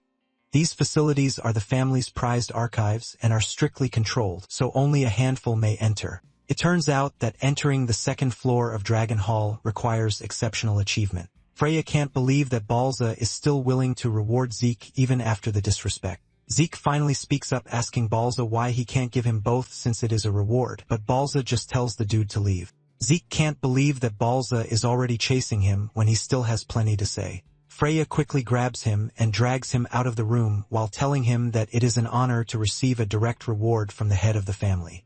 As he's getting dragged out, Zeke tells Balza that he is going to leave him one thing. He lets him know that as long as he keeps killing his emotions, he will never grow truly strong. Freya screams at the dude to keep quiet, and she thanks Balza for his time. After they leave the office, Freya screams at him, asking him why he was acting like that in Balza's presence. Freya reminds him that she already warned him before they entered the office, and Zeke lets her know that he was simply holding back. Freya cannot believe that Zeke can be polite around the instructors, but he has zero respect for the head of the family. Zeke casually reminds Freya that the dude is his father, and Freya admits that Zeke is no ordinary child, forcing her to ask Zeke who exactly he is. Zeke replies with the same thing he tells Balza by telling Freya that he is him. Freya knows that they all drank ancient dragon blood as infants, but Balza carries the blood of a superior ancient dragon, the Dragon King. This is why they can't defy Balza, but Zeke was able to stay calm in front of Balza like it was nothing. Zeke notices the confusion on Freya's face, and he asks her if there is any problem, but she says nothing. Deep down, Freya is already thinking of how she is going to recheck Zeke's birth records. Freya then asks Zeke what reward he plans to choose between the right to enter the Dragon Hall's second floor or a single item from the Dragon Treasury. Zeke casually replies that he wants both, but Freya rejects this. And since this is the case, Zeke tells her that he would go for the right to enter the Dragon Hall's second floor. Zeke chose this since he knows little about this era, and he is curious about the new medicines and tools developed over 1,000 years.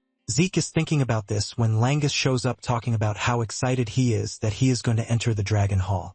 Zeke turns around to ask him if it is that exciting, and Langus says yes. Lang says the dragon-slaying combat arts and dragon-nurturing spear arts he learned before were amazing, but this is basically another chance for him to learn even greater martial arts. Lang cannot keep quiet about how exciting the exam rewards are, and Laika shows up, saying she has to take in all the knowledge she can before the time is up.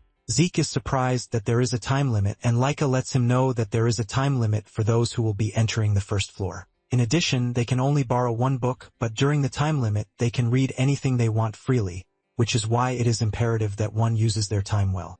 Laika then tells Zeke that she heard he had the right to enter the Dragon Hall. She expresses her surprise because she believed Zeke would want to take something from the treasury. Zeke confesses that he considered it, but at the moment, he believes that knowledge is more important to him. Laika confirms this, saying the second floor books are even rarer than the first, especially the martial arts manuals. However, she still believes that nothing inside the hall surpasses her thunderclap great sword art. Later on, they head to the hall, and the instructor tells them that they are allowed only 5 hours in the hall. He lets them know that maintaining silence is important. Laika suggests that they find the one book they would like to borrow and then use the rest of the time to read freely. Langus mentions that he is going to start by picking the martial arts manual that fits him within the 3 hours he has set as his target. Upon entering the hall, they realize that finding the right book might even be a hassle. The kids are blown away by the interior of the hall, and Zeke admits that the library is more incredible than he imagined. With a smile on his face, he decides that it is time to see if there is knowledge stored in the library that can surprise him. Zeke concludes by taking his time to enjoy and gather more knowledge. Soon afterward, Zeke is seen freaking out after getting so much terrifying information. He can't believe that this amount of knowledge has spanned over 1,000 years. He is so filled with information that he lies on the ground to try to digest everything he's seen so far. Apparently, around 900 years ago, a sudden crack appeared in the dimensional wall, which is basically a rift. Beyond this rift sprawled a chaotic other world, and its name was Kansai, the Chaos Realm. In this world, monsters known as Chaos were everywhere. And to resist chaos, the people there carried a special primal energy within their bodies. The Eldragon family was able to fight alongside these people against the chaos. Through the bonds forged on the battlefield, 4 powerful warriors from that world married into the Eldragon house. These 4 are Toporna, Fafnold, Livias, and Bahamut. These 4 became the ancestors of the 4 great Eldragon families that continue till the present day. Zeke realizes that the Anger Boar is covered in some strange dark haze and Laika's thunder aura too. Zeke finally realizes why he didn't recognize them, and this was because both came from another world. However, what he is actually more curious about is the thing called magic, which he finds in one of the books. Since it is a new technique from another world, he wonders why there is no book that teaches how to use it. He believes that something like this should be kept right alongside the history books. While he is busy yelling about the information ravaging his brain, he suddenly hears a voice telling him to maintain silence while he is in the library. Zeke is shocked that he can't see anyone, but he can hear a voice, leaving him to start wondering if this is what is called magic. However, aside from the primal energy, he can't sense any special magic, and he yells out in frustration. Just then, he sees the books moving on their own with the voice telling Zeke to maintain silence. Zeke argues that there is no way he is going to keep quiet in front of something amazing. He grabs one of the books, telling whoever is behind the magic to come out and show him what he needs to know. Suddenly, Zeke realizes that he is being restrained by threads, and he gets thrown out of the library because it is getting closed. Zeke manages to land on his feet, but he is totally blown away by what he just witnessed. He stands in front of the library screaming that they show him magic properly. Langus rushes toward him asking him what happened, and Laika also asks him what he did to have gotten his arse thrown out of the library. Zeke confesses saying he got a little too excited, and he asks them if they were able to find anything exciting. Langus excitedly reveals that he borrowed a martial arts manual called Cloud Water Spear Technique. He believes that he also picked up a sample of movement art inside. Celine reveals that she also learned movement art, and she borrowed a martial arts manual, Wind Blossom Sword Technique. Raymond, on the other hand, mentions that he practiced the Eldragon-style Guardian Sword technique in the library. In addition, the book he borrowed is also Eldragon-style called Guardian Shield technique. Zeke cannot believe that they all picked martial arts he created for fun in his past life. Zeke then turns to Laika asking her what she picked. Laika reveals that she went with the Heavy Wave Greatsword technique and the Heavy Wave Greatsword technique revised, which the 15th Lord of the family improved. Zeke is surprised to hear that the 15th Lord also created a Dragon Slayer combat art for Dragon's Breath. Zeke realizes that there were a lot of techniques created by him which are sitting inside the Dragon Hall. Sitting right next to these techniques of his are improved versions sitting next to them, and he wonders if the 15th Lord was the one responsible for all of these. Zeke has always thought coming to school would be boring, but with everything that is happening, he realizes that he is wrong. Before they knew it, 5 years had gone by, and they had all grown into daring teenagers. Balza is in his office when the Black Dragon Corps commander, Ein, shows up to tell him that a rift just appeared. According to their investigation, there is roughly an 80% chance that magic water exists inside the rift. Balza realizes that the rift appeared in the most convenient place for water magic to be there. Basically, anyone who drinks the water becomes a mage because the water has become magic water. Apparently, those who drink magic water gain a special constitution that allows them to convert true source power into another force, which is magic power. The new techniques unleashed through magic would bring a revolution to the world, and at the same time, fierce territorial wars erupted over the source of magic water, which is called Magic Springs. It has become an age of magic where the number of mages greatly determines a house's military strength. However, there is no single magic spring that exists within Eldragon territory. And for a house without ownership of a magic spring, there is only one way to obtain magic water, which is conquering a special rift. At the present moment, Eldragon mages are few, and this includes Balza. Basically, all of them who have magic are seasoned veterans who gained the power by conquering special rifts. Even with this, houses that possess magic springs overwhelm them through sheer numbers, making the conquering of rifts Eldragon's most critical mission. Ein tells Balza that just as he predicted the location where the rift appeared, the abundant dragon forest is quite troublesome. Apparently, sometime earlier, there was a small-scale border clash in the surrounding area. Basically, the abundant dragon forest is a large forest that lies mostly within Eldragon territory, but part of it extends into another house's domain. Those who claim further ownership of the forest and call it the Abundant Hound Forest are the Cerberus House. Ein mentions that the rift is mostly inside the Eldragon territory, but because of its scale and location, the special zone generated around the rift might extend into Cerberus territory. Knowing how Cerberus operates, Ein believes that they are going to come rushing in.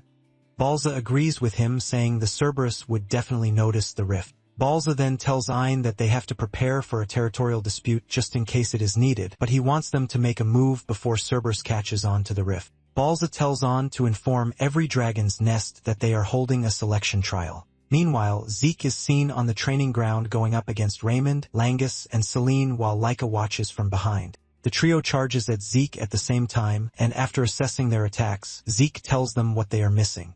Zeke tells Langus that he is tensing up too much, and this is killing the strength of his spear technique. Zeke tells Celine that she is always focused on speed and the number of strikes, but her power isn't carrying through, so she should find the right balance. Zeke lets Raymond know that he is doing well, but he is still too defensive, so he should get used to attacking. After telling them what they are missing, he tells them to come at him again.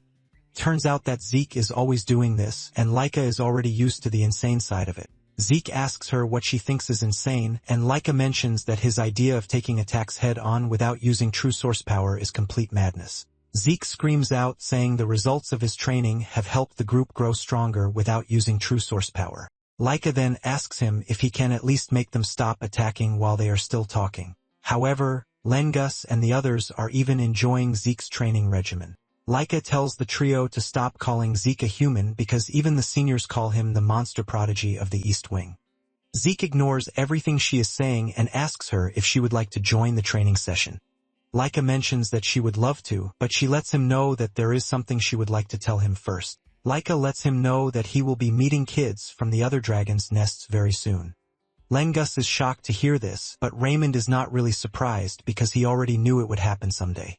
Celine asks Laika if the visit is for the next exam, and Laika says she doesn't know the details. Zeke then asks Laika how she knows this, and Laika says this is something they can tell just by watching the instructors. Zeke realizes that he has never paid attention to things like this, and Laika scolds him for having trashy behavior for a future head candidate. Laika then urges Zeke to be careful because in the West Wing, there is also one dude who is being prepped for the head of the house. Zeke is not worried about this, but eager to know what the dude has in him. Some days later, everyone was gathered regardless of grade, and Laika believes that it is because of what they talked about earlier. Freya and some instructors soon show up, telling the kids to keep their mouth shut. She tells them that from that moment forward, for the next 3 days, they are going to be fighting the children of the other dragons' nests. The students are shocked when they hear this because this is something that only happens during the graduation exam, but they are about to do it. Freya mentions that there are various reasons, but she can't explain everything. She lets them know that whoever survives the match will be given a special mission, and the moment Zeke hears this, his face lights up in excitement. Apparently, each of the 4 halls, East, West, South, and North, will send 7 fighters in a winter stays on format. Freya then tells them to decide who will be their representatives for the fight. Later on, the top-year students gather, and they are led by Rick, who tells everyone else that the representatives will be chosen among them. Rick believes that there is no one who would object, but Laika raises her voice to object, saying that representatives should also have the right to qualifications. Rick scornfully tells Laika that they are talking about strength, and he is still busy saying trash when Laika unleashes her aura. Rick and his colleagues freak out when they realize that Laika is already a 3-star because they believe that she was only a 2-star. Laika tells them that she is ready to engage in a battle of strength if this is what Rick wants. Laika asks Rick if there is anyone among his colleagues who is stronger than her, and if there is not, she believes that they should pick from the lower years too. Rick then tells Laika that she is the only strong one while the rest are trash. Zeke cuts in, telling Rick that he is awfully noisy. Rick hears this and screams at him, asking him what he said. Zeke reiterates what he said, and he asks Rick if he thinks the upper years can contend against the lower years. Zeke ultimately suggests that they fight until only 7 of them are left. Laika tells Zeke that this would be too violent, and she suggests that they hold preliminaries for volunteers. Laika tells those who are interested to signify, and Rick agrees to this, but he believes that it is a waste of time. Laika turns to Zeke asking him if he is going to join the preliminaries, and Zeke says yes. In fact, Zeke wants Langus, Raymond, and Celine to join them. The trio is shocked to hear this because they are fighting top-year seniors. Zeke lets them know that there is nothing to fear because they have been training with him all this time, so it is time for them to show results. From the way Zeke is talking, the trio realizes that they have no choice but to participate in the preliminaries. Now that they have the trio and Zeke, Laika asks if there is anyone else who is interested. Most of the juniors are hesitant to join in because they believe that they can't go against the top years, but Zeke lets them know that fighting their seniors would give them even more experience. Nonetheless, no one seems motivated by what Zeke said, but Zeke tells Laika that they finally have the opportunity to know how strong the so-called top-year students really are. The top years, on the other hand, believe that Laika is the only one who can cause them problems since the rest are just 2 stars. Zeke looks back and notices that his squad looks really worried, and he asks them what the issue is. Langus reminds him that they are going up against seniors who are 3 stars, and Zeke lets him know that their training with him for the past years counts for something. Zeke tells them that they have all done well, so it would be better if they had a little more faith in themselves. Even though they are scared, they have no choice but to acknowledge what Zeke is saying. Rick soon screams at them to come over so he can teach them a big lesson. Moments later, Rick's guys are already out cold after Langus and his colleagues beat the shit out of them. Zeke is pleased with their performance, and he commends his squad. Zeke realizes that Langus has already gotten much sharper at deflecting attacks and spotting openings. Celine, on the other hand, handles the multi-strike Windflower sword style pretty well. Zeke is also pleased with Raymond's tactics because he easily switched between shield techniques and swordplay. Even Laika has grown really strong, and Zeke knows that if they continue this way it would be beneficial. Rick is left in disbelief as he doesn't want to believe that there is a possibility of a 3-star losing to a 2-star. Zeke berates Rick, telling him that he is still saying trash even after he sees how the fight turned out. With overwhelming pressure, Zeke lets him know that age and number of stars are nothing more than indicators. Zeke mentions that strength in battle is simply determined by the victor, and if one is weak, they are going to lose. Rick refuses to believe this, telling Zeke that the number of stars is power, and this is what everyone knows. Zeke then tells Rick that stars or no stars, once the heart is destroyed, one dies. Rick refuses to acknowledge everything Zeke is saying in front of him, and he screams at him saying he is a top-tier student and there is no way a brat's sophistry will work on him. Rick tells Zeke that he heard plans on going easy on him, but he has changed his mind. Zeke simply tells Rick that he is already tired of the whole talk and he should just take action instead of yapping. Zeke reminds Rick that they are the only ones left and he would like to see what kind of martial arts he has mastered. This pisses Rick off, and he angrily lunges at Zeke, telling him not to mess with him.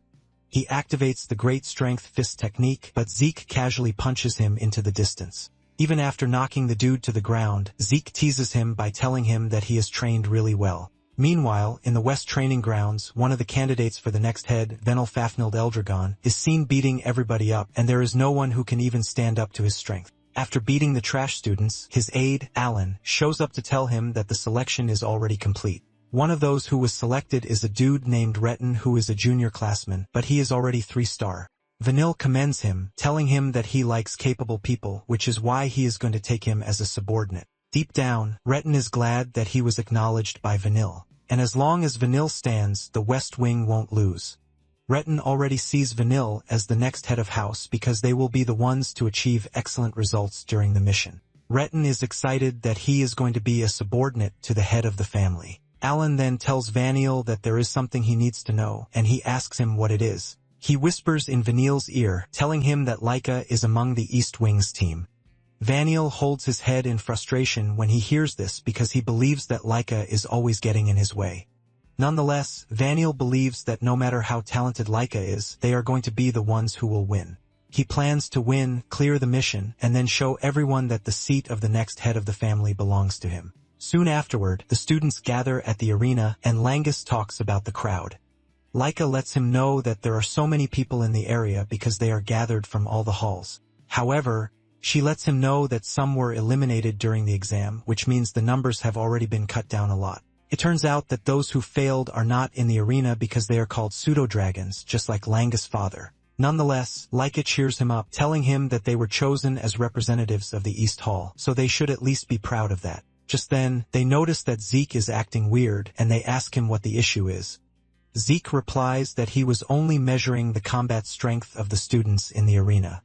Langus is blown away when he hears this, but at the same time, he realizes that this is just a normal thing for Zeke. Just then, 2 members from the upper class who were selected in the East Wing, Rick and another lady, come running over. Turns out that, after the preliminaries, they realize something different. Rick tells Zeke that he might be a lesser dragon, but he sincerely respects the strong, and Zeke casually takes them in. After a closer look, Zeke realizes that everyone except the East Hall is a 3-star class, and in addition, there are no 4 stars. However, he notices that there are a bunch of students who have improved, and he is eager to see what type of skills will be displayed this time around. Just then, a girl with blonde hair like Laika, Sandy, rushes over and hugs her while calling her sister.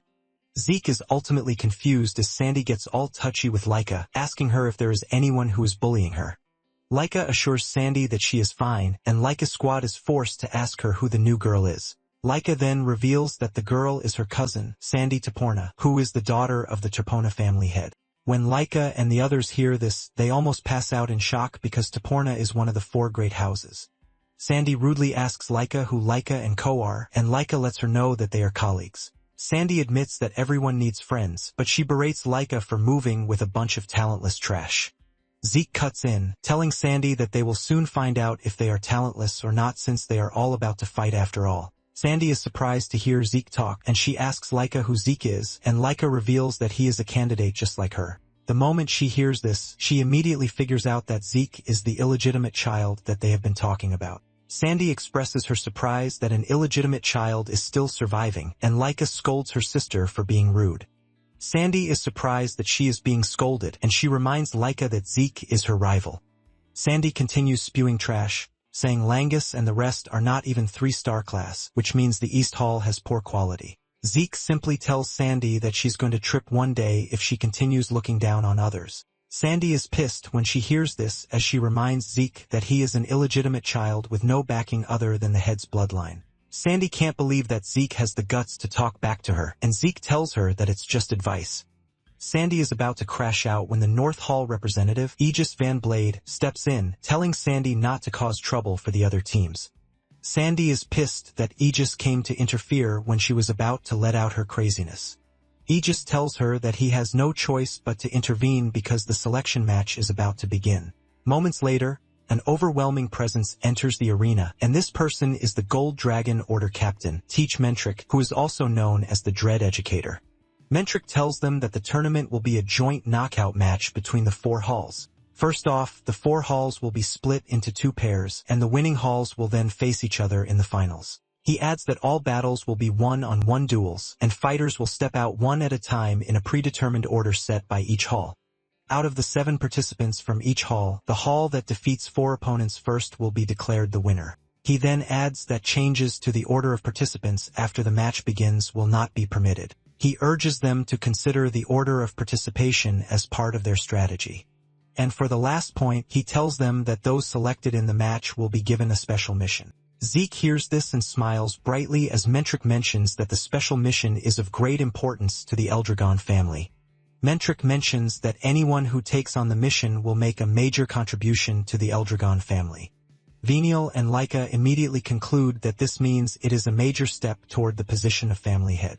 After Mentric is done laying out the rules, he tells them that it is time to decide the matchups, and he tells the representatives of each hall to step forward in order and draw 1 stone from the box in front. The West Hall, which is represented by Venial, is the first to be called, and after picking a stone, he returns. When Laika sees Venial, her expression changes, and Zeke asks her if she knows who Venial is. Laika then tells Zeke that Venial is the West Hall's candidate for the next head that she mentioned before.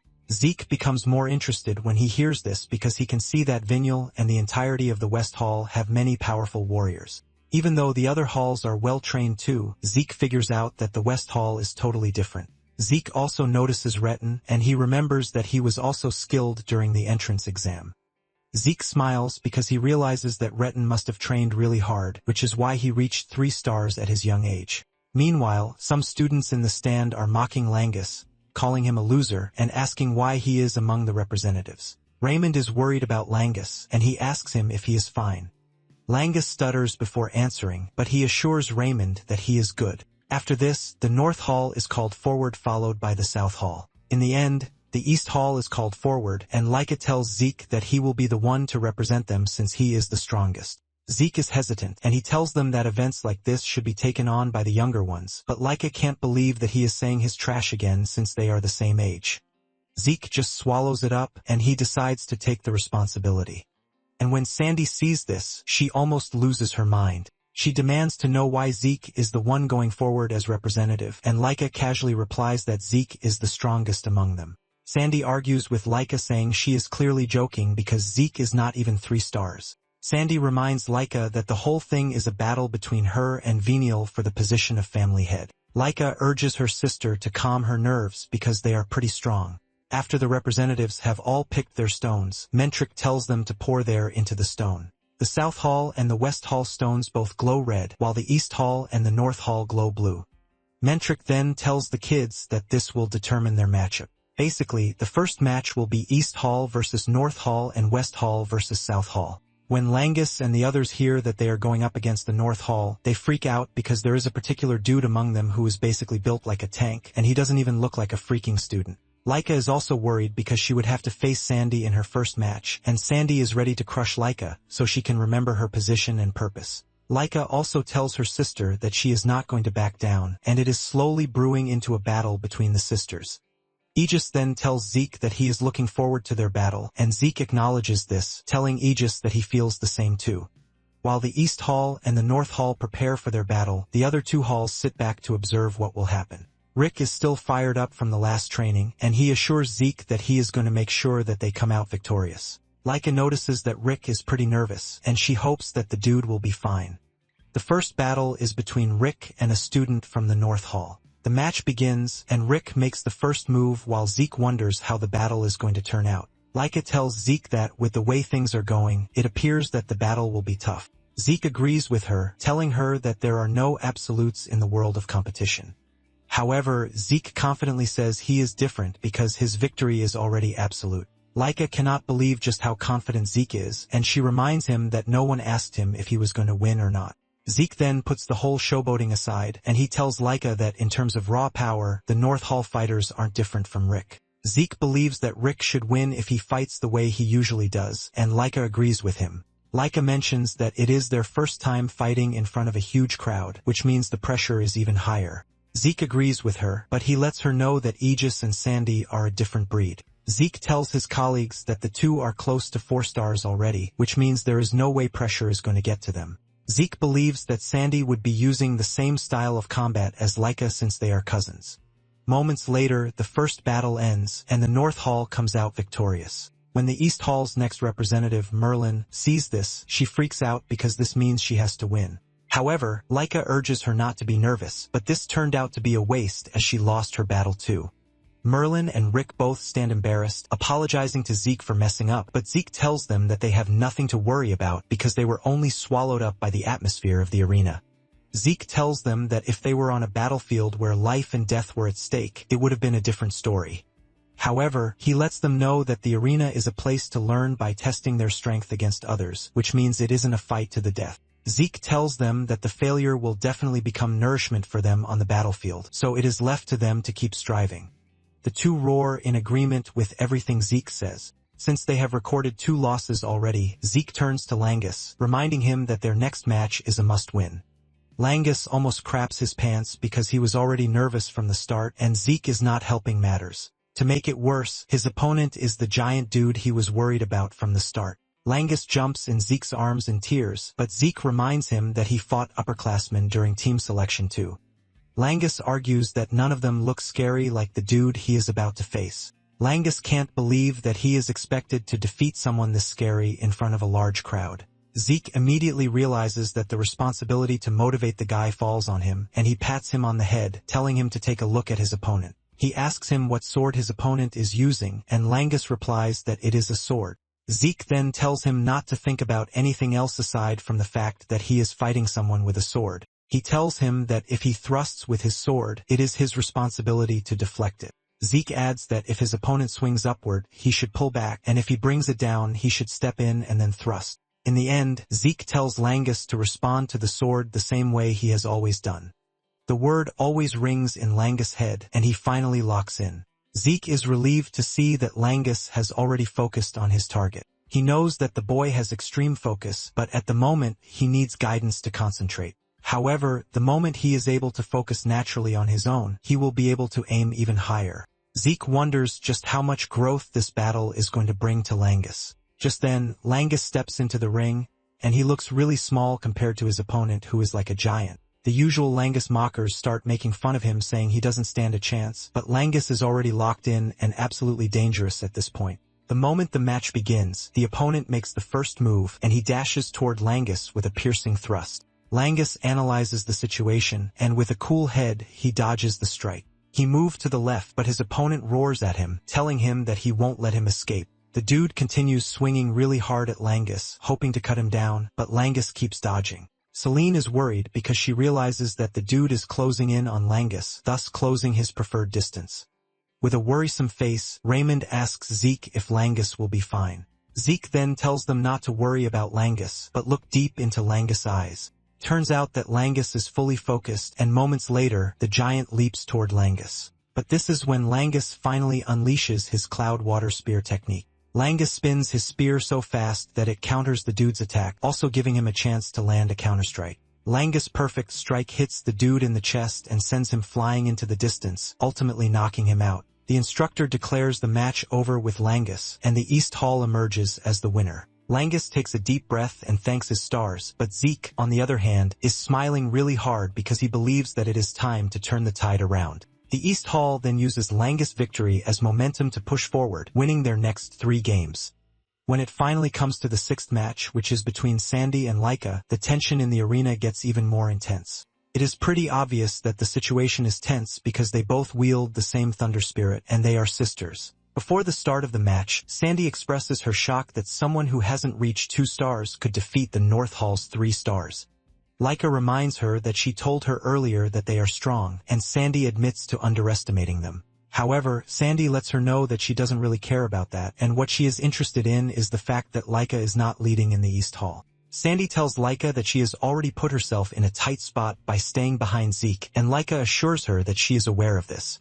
However, Laika tells Sandy that she hasn't given up on becoming the head. She points her sword at Sandy, telling her that she is confident that she can win, and Sandy decides to show her who is boss. Suddenly, Sandy vanishes, and by the time she reappears, she is already behind Laika.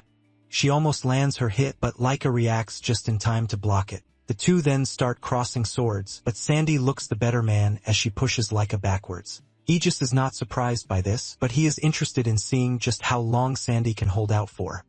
Laika continues getting trashed, and she even gets cut on the arm. Laika is forced to leap backwards to try and catch her breath since she is getting overwhelmed by Sandy's attacks. Laika's colleagues are also worried because they see just how strong Sandy is, and Raymond mentions that Sandy trained Laika when she was young. In the arena, Sandy runs circles around Laika while scolding her for still holding on to her bad habit of swinging wildly whenever she is cornered. Laika angrily charges towards Sandy with the lightning flash slash, but Sandy overwhelms her with the scattered thunder. Laika screams in pain as she crashes to her knees, and Sandy tells her to give up because with her current level of strength, she obviously can't defeat her. Sandy is pissed at herself for not forcing her father to make Laika come to the North Hall. Even when staring at defeat, Laika still gets back on her feet. And since her sister has refused to give up, Sandy decides to teach her a lesson. She delivers several cuts to her body before leaping into the air, aiming to deliver the final blow. Langus and the others panic, and they call Zeke's attention to this. But he calmly tells Langus that Laika is about to break out of her shell again. Sandy lands her powerful attack on Laika, crushing the floor and leaving a cloud of dust. When everyone sees this, they all conclude that the match is over. But suddenly, Laika emerges from the dust, looking all battered but determined. With a smile on her face, she tells Sandy that she finally understands her Thunder Spirit Great Sword. Sandy is left stunned as she doesn't understand how Laika was able to survive because what she did was supposed to be the finishing blow. Laika agrees to this, saying her old self would have gone down from her last attack. But she lets her know that she has been training for the past 5 years too, and their fight is just beginning. Before the match started, Laika had had a conversation with Zeke. Zeke notices that Laika is nervous, and he asks her what the issue is. She reminds Zeke that Sandy is her sister, and that she was the one who taught her the basics of the Thunderclap Greatsword art. In addition, she learned the fundamentals from the current head of the Turpina family, who is her uncle. However, whenever she didn't understand something, Sandy was always there to teach her, which means she is basically her mentor. To put it into perspective, she has never defeated Sandy even once. And even though she has gotten strong over the past 5 years, it is obvious that Sandy has grown stronger too. Even though she sounded confident when talking to Sandy, she is doubtful of her ability to win. Zeke then tells Laika to remember her training with him and to try to recall every day of the past 5 years. The moment Laika hears this, her facial expression immediately changes for the worse, forcing Zeke to ask her if it was that bad. Zeke lets Laika know that her bad habit is when her emotions run high, which automatically dulls her vision. He lets her know that the past 5 years were training to make her stay calm during combat. Still wearing her disgusted face, Laika reminds Zeke that he didn't hold back when he was attacking her, and Zeke says this is basically his charm. Laika cannot believe that he is calling that his charm when every moment of it was pain. Nonetheless, Zeke lets her know that the results of the training are undeniable, and she should now be able to calmly observe her opponent during battle. Laika agrees with him, but says that how useful the training is against her sister is the real issue. Zeke then tells her that she is going to understand once the fight begins. Zeke tells her that her talent of being able to see her opponent's movements will show her what kind of effect the training has had. Zeke still uses the opportunity to glaze himself, reminding Laika that she was trained by the strongest, who is obviously him, so she has nothing to worry about. Thanks to Zeke's short pep talk, Laika was able to ease off the tension a bit. Since Sandy uses the Thunderclap skill just like Laika, Zeke tells her that it is the perfect opportunity for her to carefully observe her sister's Thunderclap Greatsword art because if she does, she is going to grow even stronger. Now in the present, Laika lets Sandy know that she has observed everything carefully, and her Thunderclap Greatsword is her magic. She intentionally took it head-on and observed it closely so she could finally see it. Sandy is shocked to hear this, leaving her wondering just who Laika has grown to become. Just then, Laika dashes toward her sister, and Sandy is immediately overwhelmed by the sudden burst of speed. Sandy is left wondering how Laika is able to suddenly change her movements. While she is still trying to understand what happened, Laika continues dealing damage, telling Sandy that she now understands the Thunderclap Great Sword Arts. Sandy doesn't want to believe that Laika has already understood it and can copy it instantly. In the stands, Langus and the others are already jumping for joy since Laika has turned the battle around. Zeke smiles, saying that fighting someone who uses the same technique teaches one so much. Rick then asks Zeke if he knows why Laika's movements suddenly changed, and Zeke reveals that Laika mastered her sister's thunderclap great sword art in the middle of battle. He mentions that this is the result of their training, which is to calmly observe the enemy's technique while taking it head-on. He mentions that Laika used to lose herself during combat, which is why she only sees her own sword, but at the moment, she is different. He explains that Laika has the presence of mind to calmly observe her opponent during the heat of battle. By observing a sword art that is identical to her own, she has managed to reach a new realm. As the battle rages on, Sandy still believes that there is no way Laika is getting the jump on her, but she soon realizes just how wrong she is. She unleashes her thunderbolt, but Laika fights through it, emerging from the chaos, telling Sandy that she has undergone several physical training sessions with Zeke that almost left her for dead. As she leaps towards Sandy, she declares that it is time for her to unleash her own thunderclap arts. Laika unveils her new thunderclap arts, the Heavenly Thunder, and with this, she completely overwhelms Sandy. Sandy screams in pain, and before passing out, she admits the fact that Laika has grown stronger. With this, the East Hall is declared the winner, and even Venial is shocked by what he just witnessed. Laika then returns to her friends, and Zeke commends her for the job well done, but is disappointed that he didn't get his own turn. Laika expresses her happiness that the battle was decided during her own match. Nonetheless, even if she had lost, Zeke would have gone up against Aegis, and Zeke asks Laika if she knows the dude. Laika says she doesn't know him personally, but he is actually famous. With what she heard, Aegis is said to be the greatest genius he Vanblade family has ever produced. Zeke can confirm this because from what he is looking at, Zeke realizes that Aegis is stronger than the other competitors. Laika wonders what would have happened if Zeke faced him, and just then, the instructor lets everyone know that the East Hall's victory has been decided.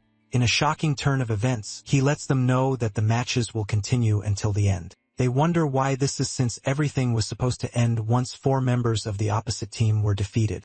Zeke also wonders what their end goal is, but whatever it is, he doesn't really care since he gets to fight the prodigy, Aegis. As they step into the ring, Aegis expresses his happiness that they are getting to fight even though the North Hall lost the battle. Zeke is surprised that the dude is that desperate to fight him, and Aegis lets him know that he is the East Hall's representative even when Laika is there, which has left him curious. Aegis says Zeke might carry the blood of the family's head, but he is still stuck in 2 stars. And Laika, who is 3 stars, didn't bother to be the representative. Thanks to all of these variables, Aegis says it has gotten him more curious to fight him. Zeke is pleased to hear this, and he lets him know that they really think alike. Zeke lets him know that he would like to fight him too, and the moment Aegis hears this, he becomes really hyper. Aegis whips out his sword ready to fight, and Zeke is just ready to have fun since it's been a long time since he fought a sword user. Aegis makes the first move and dashes towards Zeke in the blink of an eye. Zeke is ultimately impressed by how Aegis is able to close him down in no time. Once he's in range, Aegis activates his sword technique, removing the presence from his sword. Zeke is baffled and impressed by this, but he still manages to dodge the attack. Aegis thought he had Zeke already, but he was surprised that he was able to twist his body at the last minute to dodge the strike. Zeke commends his wordplay and urges him to show him more of his techniques. Aegis indulges him and unleashes another of his sword arts, Waveblade, which makes his sword movements even harder to read. It appears like a wave of water, and Zeke initially underestimated the technique. However, he is forced to quickly change positions when he realizes that the technique is quite deadly. Zeke leaps into the air to dodge the strike while commending him and telling him that he's not ready to be cut just yet.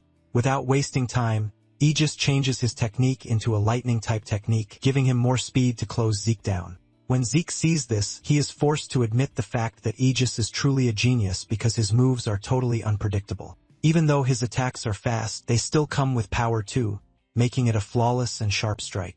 Zeke figures out that the dude will not be able to perform these techniques if he didn't train his body to the extreme. Zeke continues dodging, and at this point, Aegis is getting really impressed with the fact that he can't even pin him down yet. Aegis commends Zeke, asking him what type of training regimen he carries out, and Zeke suggests that he trains with him if he is curious. Nonetheless, Zeke believes that this is a conversation for after the training.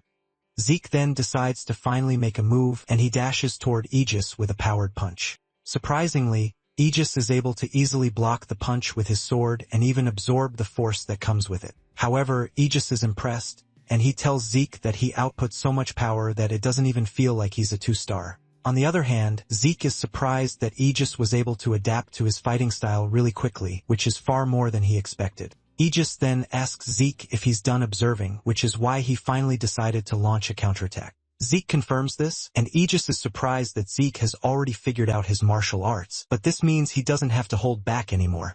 Aegis leaps towards Zeke, and Zeke assumes that he's going to use the same technique as before. However, he soon realizes how wrong he is when he senses Aegis' afterimage. At this point, Aegis has already closed him down, and his sword is slicing through his chest. Zeke only manages to dodge this in the last second, but suffers a cut on his chest. With a smile on his face, Aegis tells Zeke that he still has more techniques to show him. Being the battle junkie that he is, Zeke lets off a really big smile because the whole battle is just about to get even more interesting. Later on, Sandy wakes up to the realization that she lost the fight. Her colleagues rush over to check on her and apologize for losing their matches. They believe that they are holding her back, but she tells them not to blame themselves because it turns out that the opponent is quite strong. She motivates them, telling them that they just have to do better next time to make sure that they don't lose. She then assumes that the West Wing and South Wing have started their matches, but her colleagues tell her that this is not the case. They point to the arena, revealing that an incredible match is currently ongoing. Sandy turns to look at the arena, and she is stunned when she sees Zeke and Aegis going at each other like maniacs. Seeing the type of technique that Aegis is using, she realizes that he's actually fighting at full power. Seeing just how Zeke is easily holding Aegis to his full power, Sandy remembers what Laika said about Zeke being the strongest among them. In the arena, Aegis tries another technique, but it still doesn't work, forcing him to wonder just what kind of body Zeke has. Zeke then reveals that he put plenty of effort into training his basic stamina. He says martial arts might be important, but the fundamentals are just as important too. Aegis has no choice but to agree with Zeke, and he concludes that he will start training his body too. After observing how Aegis fights and his current potential, Zeke figures out that he's going to be an interesting figure in the future. In addition, this battle has finally opened his eyes to the difference between 1,000 years ago and the present moment. Basically, 1,000 years ago, the essence of martial arts lay in the act of attack itself, and the true essence of combat was expressing all creation through one's own techniques, which is why ether was just there for support. However, in the modern era, by materializing ether, one expresses all creation itself. This simply means the mastery of ether is the very essence of martial arts in the modern age. Zeke smiles boldly because it took him too long to understand this while he was busy focusing on technique. Zeke looks like an animal as he smiles in fun because he didn't expect 1,000 years of time to be this fascinating. On the other hand, Aegis is truly impressed that Zeke has been able to counter all of his techniques up until that moment. In the stands, Lengus complains about how the two have been fighting for 2 hours already, and it doesn't appear like they are going to stop anytime soon. Laika then tells them that the fight is about to come to an end. And in the arena, Aegis also figures out that Zeke is finally ready to take him down because he's done analyzing all of his moves. Zeke confirms this, but lets him know that it was fun while it lasted. Aegis says the same, and Zeke tells Aegis that he's going to show him his respect by displaying the insight he got during their battle. Zeke decides to show Aegis a new technique, and Aegis smiles with the realization that he never stood a chance. However, he lets Zeke know that he has no intention of going down without a fight. Aegis unleashes his powerful technique, and Zeke unveils his new technique, which unleashes a bunch of energy punches from the air. The whole area gets hit by Zeke's attack, forcing the students to even protect themselves. The display of immense power by both sides leaves the students in awe. When the dust finally clears, the instructor ends the match since Aegis' sword is broken, and he's lying exhausted on the ground. With a smile on his face, he admits that he still has a long way to go while Zeke decides to aura farm, as he's declared the winner of the battle. The students are totally blown away by this because they didn't believe Zeke could actually lose the match, leaving them to wonder just who the hell Zeke is. However, Zeke's colleagues are not entirely surprised because they know what he is capable of. Laika uses the opportunity to berate Zeke for ruining the arena, showcasing his abnormal abilities yet again. Zeke argues that it was a resounding victory, but he suggests that they move past his match and focus on Vinyl's match. Zeke says the West Wing has the overall best quality, but it appears that the South Wing also has one strong person among them. Zeke was expecting a close match, but in the end, the West Wing totally dominated the match with Vinyl looking really fired up. Before the West Wing match, Zeke had admitted that he overdid his last attack, and it might take them a long time before they fix the arena. However, Langus lets him know that he has nothing to worry about. Zeke is blown away when he sees the arena repairing itself. Langus mentions that the entire venue uses a rare stone called etherlight, and by infusing ether into it, it can easily be restored to its original form. Zeke is left blown away by this, and he admits that using such incredible material to build the entire venue is quite amazing. After the match between the West and South, the instructor senses that something is wrong. The instructor doesn't think Vanille actually has what it takes to defeat the strong girl from the South, Lila. Nonetheless, Metric stops the match and declares the West Wing the winners.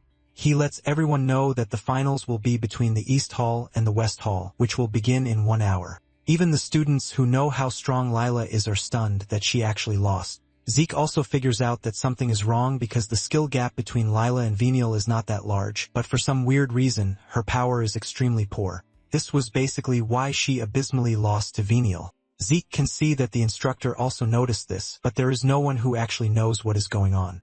Raymond talks about how strong Venial is to have defeated Lila the way he did, but Celine believes that something is not right. Merlin tells them that this might be how it feels because it is actually their first time seeing the strength of the elites from another hall. Rick then talks about how strong Venial is, comparing him to Zeke and Laika. Rick notices that Lang is silent about the whole thing, and he asks him what is wrong. Lang mentions that Venial might be impressive, but what worries him is that the whole West Wing looks really tough and they have to go against them. However, Lang apologizes for saying something so weak before the match, but Merlin lets him know that he is actually right. Merlin reminds them that she also lost her match, and it is frustrating that they don't even measure up to West Hall. Surprisingly, Rick is determined to fight till the end just like Langus, and the others are able to take down enemies stronger than them. Rick's motivation ultimately spreads to the rest of the team, and Zeke is glad that they are all motivated now. However, he is even more worried about Laika because she looks disturbed since she didn't notice that Lila didn't lose in the most natural way. Since he doesn't know the full details yet, he knows he can't just tell Laika that she doesn't need to be nervous, leaving him confused about what to do. Just then, Laika leaves the arena, telling her colleagues that she needs to clear her head. She heads to the spring close to the arena to think about what happened. She is surprised that Venial has gotten so strong that he could easily defeat Lila. She knows that even Aegis would have had a hard time dealing with Lila, but Venial easily defeated Lila. Laika remembers that the last time she fought Venial was when she was 5 years old, and she lost. Since then, Laika has been training so she can avenge the defeat, and at this point, she thought she already caught up. However, she knows that if things proceed the way they are, Venial's opponent will be Zeke. She is a bit relieved to hear this because this means she wouldn't have to fight Venial. However, she hates herself for accepting defeat without even fighting Venial. Moments later, Venial shows up to taunt Laika. Laika tells her to leave, saying she has nothing to say to him. Venial mocks her, saying that if he becomes family head, she might end up as his wife. Laika screams at him, telling him that she will be the one to become head. Venial then reminds Laika that she actually can't win the battle because she must have seen the difference between them. Laika angrily tells Venial to shut his mouth, but Venial urges Laika to admit the fact that there is no way she is beating him. Venial urges Laika to give up and submit to him, saying he's going to treat her nicely. Laika slaps his hand off, telling him to shut his mouth, and she angrily walks away. After she is gone, Venial turns to Alan, reminding him that he knows what to do. Alan then asks Venial what they plan to do with Zeke, and Venial suggests that they carry out their plan during the match. Alan believes that they are supposed to strike first since Zeke appears to be strong. Venial agrees with him but lets him know that Zeke appears to be sharp, and he might notice if they try it before the match.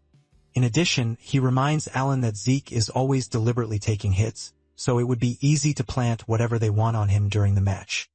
Vaniel is also confident that there is no way he is losing to an illegitimate child like Zeke even without tricks. Vaniel assures Alan that they are going to come out on top in the match. When it is finally time for the match, Rick is the first to represent the East Side, just like the last time. Deep down, Rick is down with the fact that he and Merlin are seniors, but they are the weakest among the representatives. He is scared about the West Wing because they look absolutely badass, leaving him wondering if he can really win. While he is busy doubting himself, Zeke appears behind him and smacks him on the head, calling him a fool and asking him where his confidence disappeared to.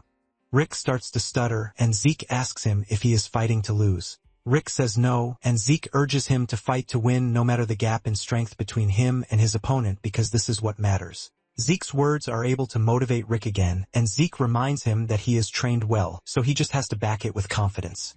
Zeke then decides to leave him with a parting gift, and he urges him to relax his shoulders. Rick is confused by this, and Zeke explains that the Great Strength Fist Art is a technique that gathers one's power into a single point. However, if one tenses up too much, the power one is trying to gather will scatter. Zeke shows him an example of what he is saying and urges him to relax his tense body. With Zeke helping him out, Rick screams out in excitement, saying he believes that he can do it. With this, Zeke sends him off to the arena. After Rick's departure, Laika walks up to Zeke asking him how he knows so much about the other martial arts. Zeke tells Laika that her question is pretty stupid because the only answer to it is that he is him. Laika cannot believe that this is what Zeke is going to answer with, and she admits that she was foolish to have asked. As they prepare for the battle, Rick takes a look at his opponent and realizes that the dude he is about to fight is pretty strong because he showed his strength in the first match. However, Rick has no intention of losing.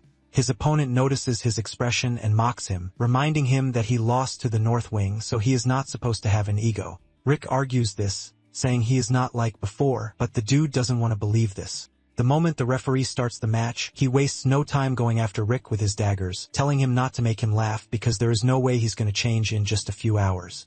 Using one of his powerful skills, he lunges at Rick, but Rick manages to block the attack with his aura. The dude is pissed that Rick even looked cool while blocking his attack, and he decides to go after him again. The attack is more fierce this time around, and he delivers a swarm of slashes to Rick's body, causing him immense pain. The dude starts to mock him, reminding him that he already said he was a changed person. At this point, Rick looks absolutely battered, and he admits that his opponent is crazy strong, but he has no intention of giving up. Rick throws a punch at the dude, but he easily dodges and counters the strike, cutting Rick. Rick screams in pain, and he soon finds himself in the vast space of thoughts, wondering how he is supposed to catch up to his opponent. Just then, he remembers Zeke advising him to relax and gather his strength in one point. Just then, his opponent dashes toward him again, and this time around, Rick is ready. The dude lands his attack, but suddenly, he sees Rick smiling at him, telling him that he now has him in his palm. It soon dawns on the dude that Rick has grabbed his blade with his bare hands. With the dude in close proximity to where Rick is able to land a powerful punch that sends the dude flying into the distance, only to be stopped by a wall. Without hesitation, the referee stops the match, declaring Rick the winner of the match. It initially feels like a dream, but when Rick finally realizes that he has won, he raises his head in the air and celebrates like crazy. His opponent cannot believe that he lost, and when he manages to crawl to where Venial is, he gets punched away in anger. With an angry face, Venial turns to the rest of the squad, reminding them that it is their job to crush the East Wing. Later on, Merlin climbs to the stage, and Rick cheers her on, telling her that she can do it. Moments later, the second match begins, and Merlin starts the match strongly. She unleashes her sword arts, the Spark Slash, but her opponent dodges the attack and counters with his spear. Merlin's attack leaves her open, and before she knows it, the dude delivers a fatal blow to her midsection, knocking Merlin to her knees. The dude doesn't stop there, and he lands another devastating blow while Merlin's colleagues watch in horror and annoyance. Even Rick wants to jump in, but Raymond stops him, telling him that it is going to be a disqualification if he intervenes. The referee then declares the match over with the West Wing emerging as the winner. The dude goes as far as stepping on Merlin to assert his dominance, but her friends soon rush over to check on her. Things look grim as she appears to be unresponsive, but Zeke stays in the rear while everyone is trying to resuscitate Merlin, and he looks insanely pissed with what he just witnessed. But Raymond and the others argue with him, telling him that he went too far. While they are busy yelling at him, he casually tells them that people like him, who are from the West Hall, don't show mercy to their enemies in combat. The dude says all they do is crush their enemies, and Laika walks up to him asking him if his conviction is Vanille's orders, and the dude indirectly tells them that it is. He lets them know that they are free to forfeit the match if they don't like it. He reminds them that the referee didn't stop the match because Merlin still showed the will to fight, and he has no choice but to break the spirit. Realizing that Laika and the others are just going to continue arguing with him, he walks off, telling them to worry about themselves instead of their friend. He lets them know that every one of them is about to suffer the same fate as Merlin. The next opponent, Retin, steps into the arena, telling them that they are free to forfeit if they want. He boldly calls Langus's name since he is the opponent, and he asks him if he is going to forfeit. He starts saying all sorts of trash, asking him if he wants to be toyed with just like he usually does back in the village. Retin even calls Langus a worm, which pisses Laika off, but Langus urges Laika to chill out, assuring her that it is all fine. Langus stands up telling the dude that he is not going to run away because he is finally ready to surpass him. Retin is surprised and pissed at the same time as he wasn't expecting Langus to have the effrontery to talk back to him. Just as the match is about to start, Langus suddenly hears Zeke's voice in his head, shocking him. Before he can start asking how this is possible, Zeke urges him to forget about it because he only recreated an experience from a few years ago. However, Zeke tells him that he is using the method because he has one piece of advice to give him. Zeke tells him that there is a saying that clouds drift freely, water flows endlessly. Zeke tells Langus to picture this scenario whenever he is troubled, and Langus is left in total confusion. It isn't until the referee calls his attention to the arena that he realizes that he was supposed to be fighting Retin. The referee then declares the second match open, and Langus makes the first move. He tries to hit Retin with his water technique, but Retin blocks the attack with his serpent assault sword technique while making fun of Langus. Retin blocks the attack and delivers a counterattack that pushes him backwards. Langus only manages to block the attack with his spear, and Retin mocks him, telling him that he is a weakling who was just talking trash. Before Langus knows what is happening, Retin has descended on him again. Retin unleashes his serpent slash that moves in the form of a snake, and it cuts Langus on the side, causing him immense pain. Langus is surprised that he tried to block the attack, but it curved out. Retin laughs at Langus for trying to counter his technique. Langus is determined to do so, and even when he manages to push Retin's attack to the ground, the counterstrike is too much for him to handle. Retin slaps him off really hard so that his impact on the ground leaves a crazy explosion. Langus's friends freak out as their comrade is being toyed with. Langus is also worried that he is in trouble because even though he wants to deflect Retin's attack to unleash a counterstrike, he just keeps using all of his movements against him. Retin notices what Langus is trying to do against him, and he lets him know that his own specialty is counterattacks while letting Langus know that he is more skilled than him. Langus doesn't want to believe this, and Retin casually grabs him on the head, telling him that there is no way the child of a pseudo-dragon could ever become strong. He tells him that, in the end, he is just the same trash as his father. Langus tries to defend his father's name, but Retin screams at him, telling him that his father is a fake. Retin pushes him to the ground, telling him that he can never defeat him, who is a real dragon. With Langus on the ground and Retin kicking him like a dog, Langus totally loses his urge to fight. He only covers his head to protect himself while his inferiority complex takes over. He believes that he is still weak, but he wonders if he is really a fake. Just then, a memory of him and his father fishing by the lakeside flashes through his mind. His father asked him if he liked fishing, and he said yes. The man is glad to hear this, and he tells Langus that he also likes fishing while watching the clouds in the water. Langus is surprised that his father is talking about the cloud in the water, and his father quotes the same statement that Zeke told him before the fight. His old man lets him know that once he watches the cloud and water, he will realize just how small human worries really are. Back then, he had told him that one day he would realize it too. Now back in the arena, Lang starts mumbling the words, and just then, Retin grabs him, preparing to finish him off while calling him a fake. Suddenly, Lang's concentration comes into play, and he easily blocks the dude's attack, launching a counterattack that pushes Retin backwards. Retin is shocked when he sees this, but the referee is impressed, and he is hyped about the fight that is about to go down. The moment Langus gets back on his feet, 3 stars start glowing on his chest, revealing that he has finally broken through to 3 stars. Retin starts shaking in anger because he is not ready to accept the simple truth that Langus can stand toe-to-toe with him. Retin angrily lunges at Langus, unleashing his long-range strike, but Lang casually moves around like he is glitching, thus dodging the strike. Retin is shocked when he sees this because he was able to hit Lang with the same attack just moments ago. He wonders if Lang has seen through his technique, but he doesn't want to believe this.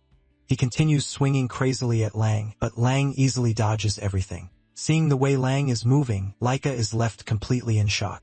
Zeke then tells Laika that Lang has taken a step closer to the essence. Laika is confused by what Zeke means by essence, and Zeke tells her that clouds drift leisurely and water flows with a murmur. But no matter what happens, they never stop. They basically change their form and swallow all force and let it wash away. Zeke mentions that he showed a glimpse of it himself during the previous battle, but it appears that Lang has truly mastered it in the fight. Laika is shocked to hear that Lang was able to master such a technique in a short space of time, and Zeke lets her know that Lang himself isn't aware of what is currently happening. However, there is no doubt that Lang's concentration is really remarkable. Before Retin knows what is happening, Lang has gotten close to him, and Retin is now screaming, asking Lang to get the hell away from him. Their weapons clash, but Retin feels the heat more, and Zeke smiles because he knows he's about to be crushed. Before he knows it, Lang's strikes become even more violent and overwhelming, making Retin's technique look like child's play. Lang's technique has basically gone wild, and he can't handle the overflowing current. Before he knows it, he gets struck in the chest, sending him flying into the distance. He hits the ground and passes out immediately. The referee doesn't hesitate before declaring Langas of the East Wing as the winner.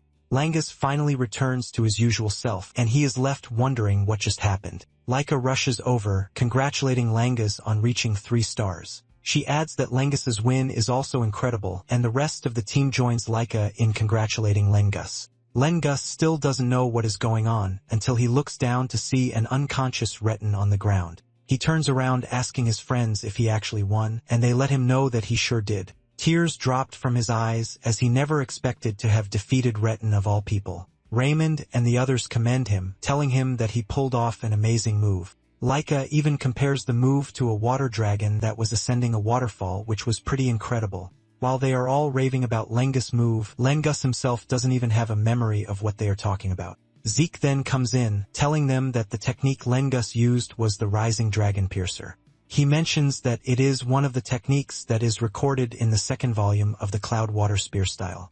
Zeke commends Langas for being able to reach his current level on his own because he had only read the 1st volume.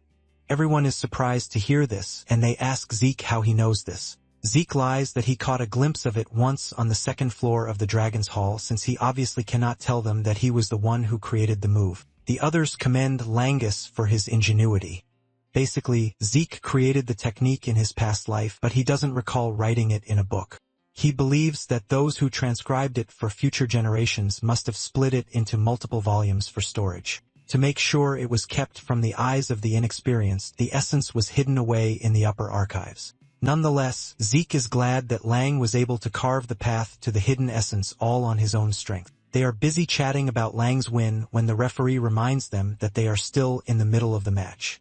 The group quickly disperses, but Lang's win has given them enough momentum already. At the same time, the West Hall is pissed that Retin lost, so the tension was insane. For the next match, Celine did her best, but she narrowly lost to her opponent. In the match that followed, Raymond put everything into it to make sure he came out with a win. Before they know it, they have reached the latter half of the match, and Celine regrets not winning. However, Laika assures her that she fought bravely while reminding her that the competition is decided by the first to reach 4 points. At the moment, they have 3 wins and 2 losses, so victory is within reach for them. They have won 3 already, and Laika tells Celine that once she wins, the competition will officially be over. Just as Laika is about to step onto the stage, Zeke walks up to her asking her how she feels.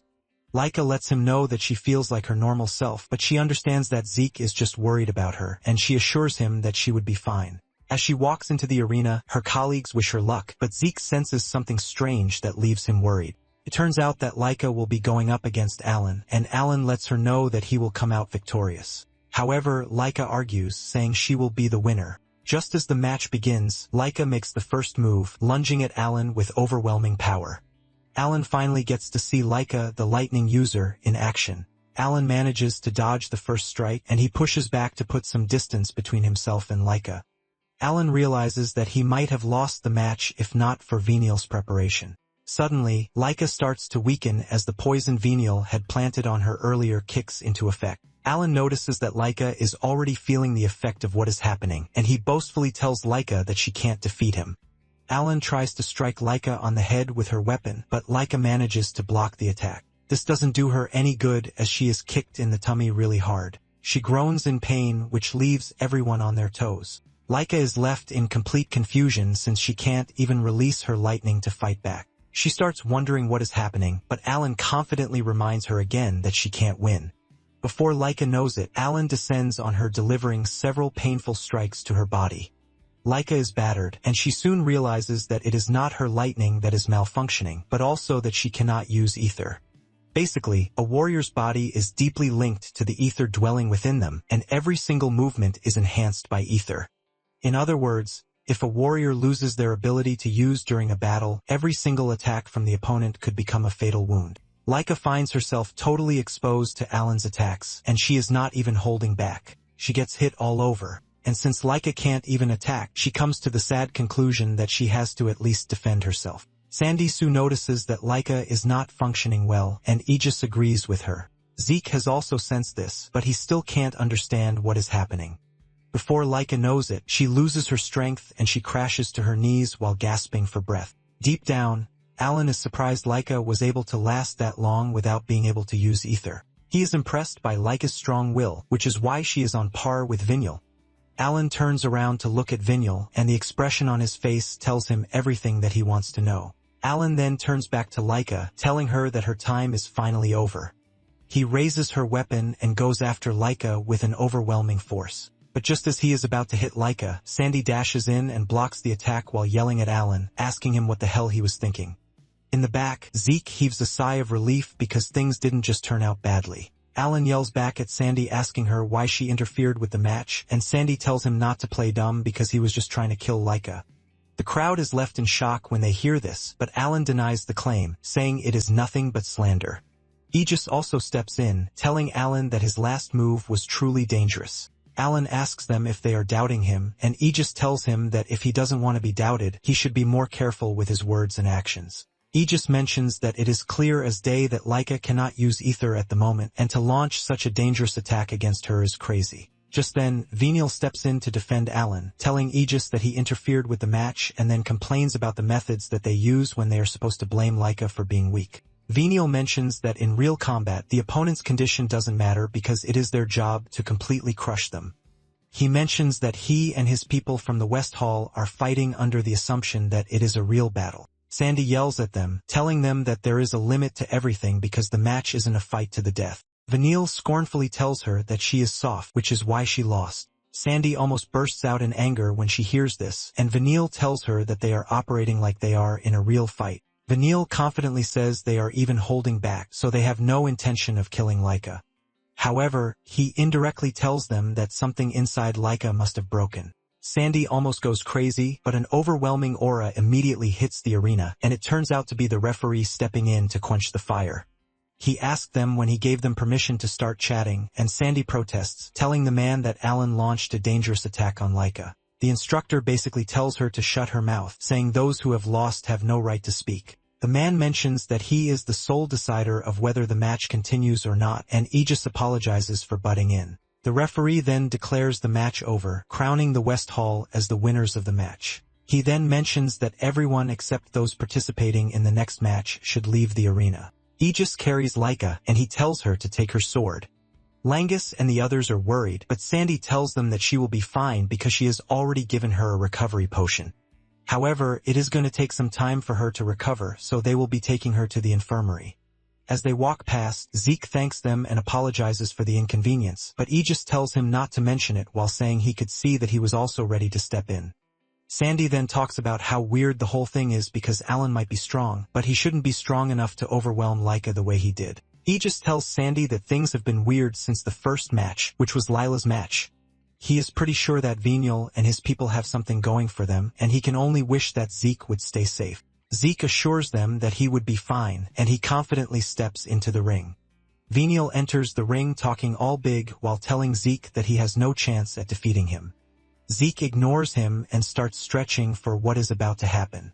Vinyl loses his mind when Zeke basically ignores him, and he is still talking about how much he is going to beat Zeke when Zeke reaches him and punches him in the mouth. Just one strike from him sends Vinyl crashing into the wall, leaving a big impact that scares everyone. Even the instructor is left in shock, and Zeke berates Vinyl for being so weak even though he is the loudest. Zeke stares down on him like psychopath, telling him that he is there to give him the real combat that he was looking for.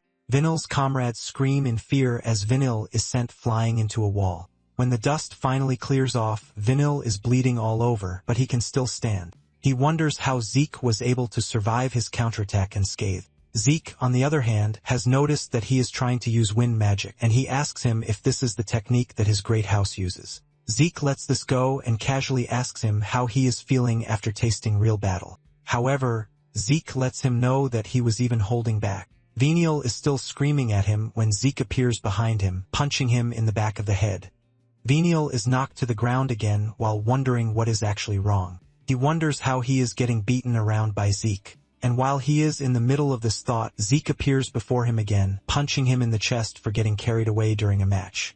Venial falls to his knees, and he coughs up blood while Zeke casually tells him that it's been 3 times now. Venial asks him what he is talking about, and Zeke lets him know that he's died 3 times already. He reminds him that the first was his face, the second was his neck, and the third was his heart.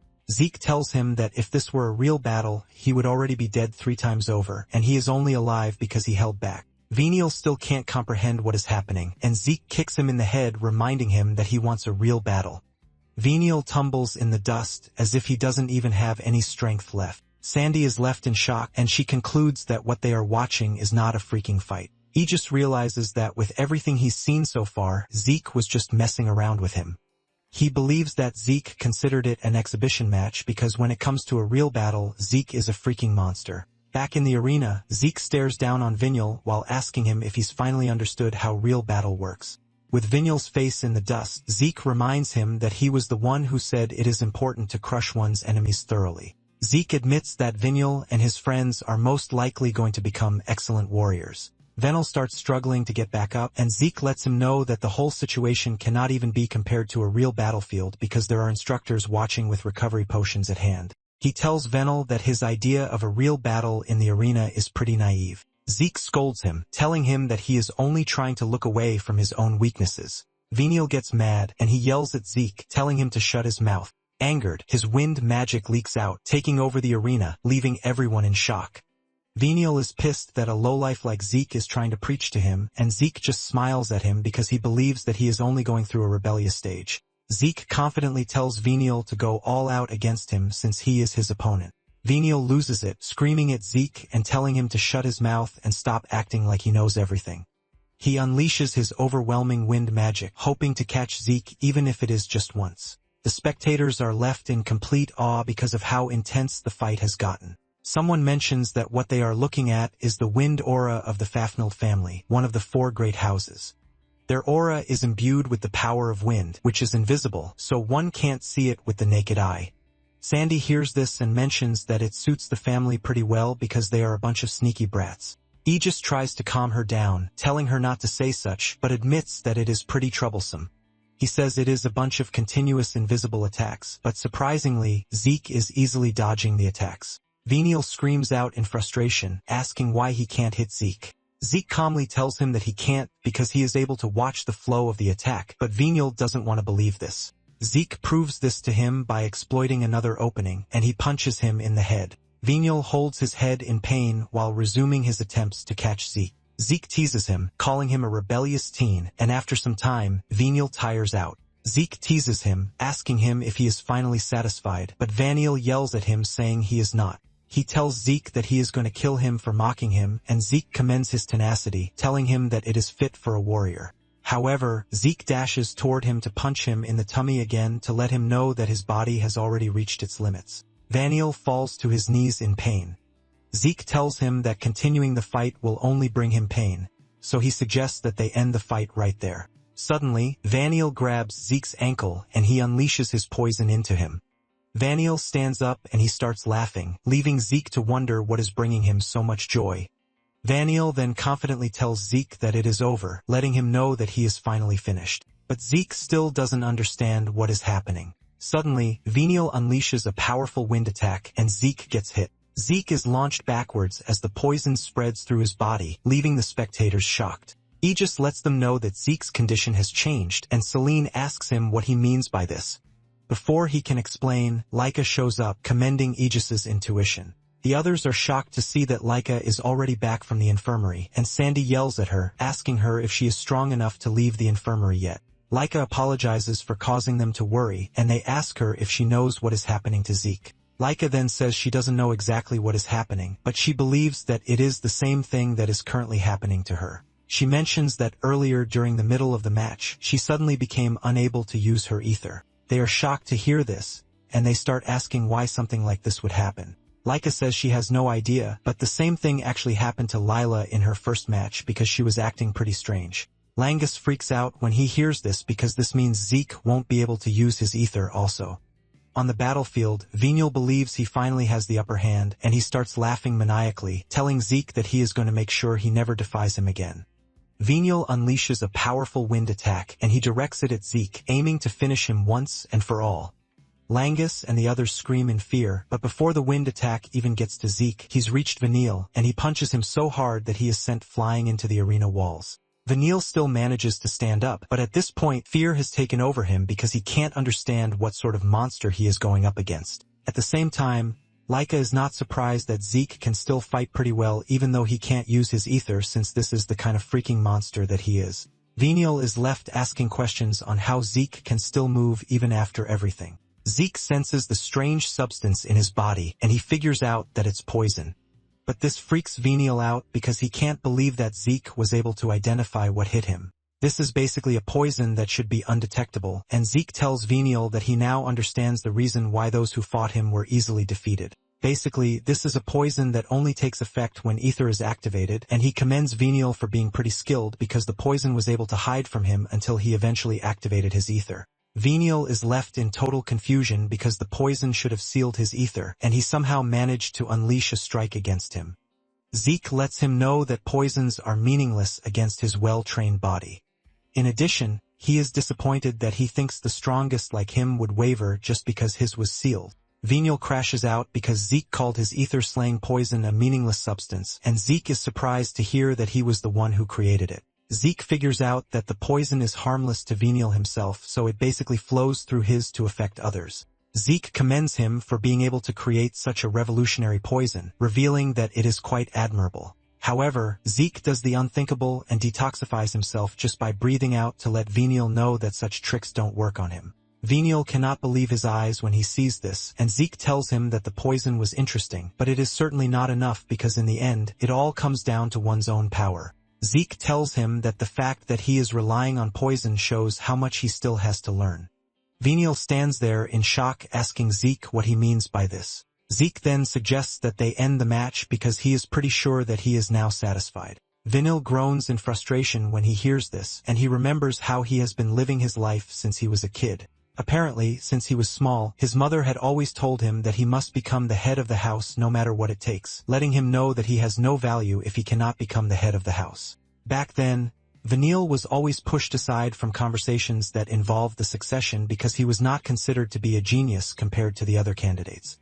Venial was just an ordinary dude, and no matter how much he tried, he only got knocked down thanks to his lack of talent. He couldn't even compete with the youngest, which is Laika, not to mention the other two older candidates. His mother always made sure to scold him for being incompetent, and it was during these years of struggles that he finally found his own talent, which was poison. Venial was exhilarated when he finally discovered poison because he knew that as long as he had poison, he could fight. Venial believes that he is going to use this poison to become the head of the house. In fact, he believes that his mother would finally acknowledge him. But now that he is standing in Zeke's presence, everything seems futile. He yells at Zeke asking him what he thinks he knows about him. He talks about how he was constantly compared to geniuses every single day no matter how hard he tried. He talks about how he was trash compared to the talent that they have, but they kept comparing him to them. Because of this, Venial has decided that no matter what it takes, he has to struggle. Venial angrily lunges towards Zeke, but Zeke blocks his attack and grabs his arm. It turns out that Venial only wanted to get close to Zeke, as he uses the opportunity to unleash a more deadly poison that is infused with his wind attack. Even the spectators are left in complete shock, but Venial doesn't mind because he is ready to do anything as long as he wins. Venial mentions that he is shit when it comes to combat, but for poison, he does have the talent. Venial laughs evilly at Zeke, talking about how he won't lose as long as he has poison. It turns out that Venial was holding back from using this particular poison, but at this point he's realized that he has no choice. It is a form of poison needles and a deadly smoke that even he who created it finds so hard to detoxify. Even though he knows he is going to breathe in some of the poison, he doesn't mind because he is willing to go that far just to make sure he wins. Suddenly, everything becomes clear to him, leaving him completely shocked. Zeke is still holding onto his arm, and he has grabbed the poison needles with his mouth. In fact, he looks just fine, and Zeke teases him, asking him if what he just did is his last move. Venial freaks out and he crashes to the ground in fear, leaving him to start asking questions like what type of person Zeke really is. He closes his eyes, waiting for the finishing blow, but Zeke grabs him, telling him to listen to what he is about to say.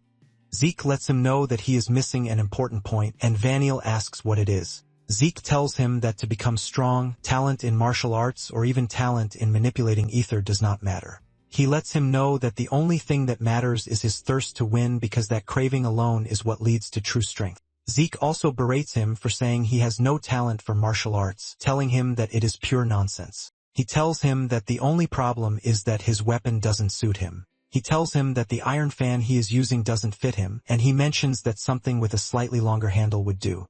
Zeke says an umbrella should do the job, but Venial is left in complete confusion because he has no idea how he is supposed to wield an umbrella. Zeke lets him know that he is not joking because the weapon might be rare, but just like the iron fan that Venial wields, the umbrella has its own long history. Basically, Zeke believes that everything and anything in the world can be used as a weapon. Venial is left thinking hard about what he just heard. Zeke slaps him on the head, telling him that he is lamenting about his lack of talent for battle. But considering the actual battlefield, Zeke believes that he is even more of a warrior than anyone. Venial is shocked to hear this, and Zeke tells him that just as he said, anything goes on the battlefield as long as he wins. Zeke tells him that he cannot protect anything if he holds on to things like warrior's pride, so he must use every means possible to win and protect what is precious. Zeke tells him that this is basically why his way of thinking is not actually wrong. However, the only place where he is wrong is where he is applying the said thinking. Just then, Zeke tells Venial to come to him, assuring him that he is going to make him as strong as he wants to be. Venial looks at Zeke like he is some deranged fella saying trash. Zeke points out the fact that he is stronger than him, and he assures him that under his guidance, he won't have to lament over things as small as talent because he is going to be the one to forge him. Hearing all of this, Venial is left completely confused, but suddenly, Zeke reminds him that they are still in the middle of a match. Zeke proceeds to deliver the final blow by landing an uppercut that sends Venial into the air. And knowing fully well that he is going to pass out, he tells him to come and find him when he wakes up. Once Venial is completely knocked out, the instructor ends the match. The instructor is left totally in shock at how Zeke was able to detoxify the poison in a split second. He declares East Hall as the winner of the competition, and Langus and his comrades roar for joy. Even Aegis and his guys clap for them because they deserve the win. With the competition over, the selection matches were also concluded. After this, Zeke and everyone who participated in the match were called to dinner with the instructor so he could explain their special mission to the other representatives from the other two halls are surprised that they are also invited to dinner when the East Hall was only for the winner. Aegis also has no idea and says this might be what they want to explain to them.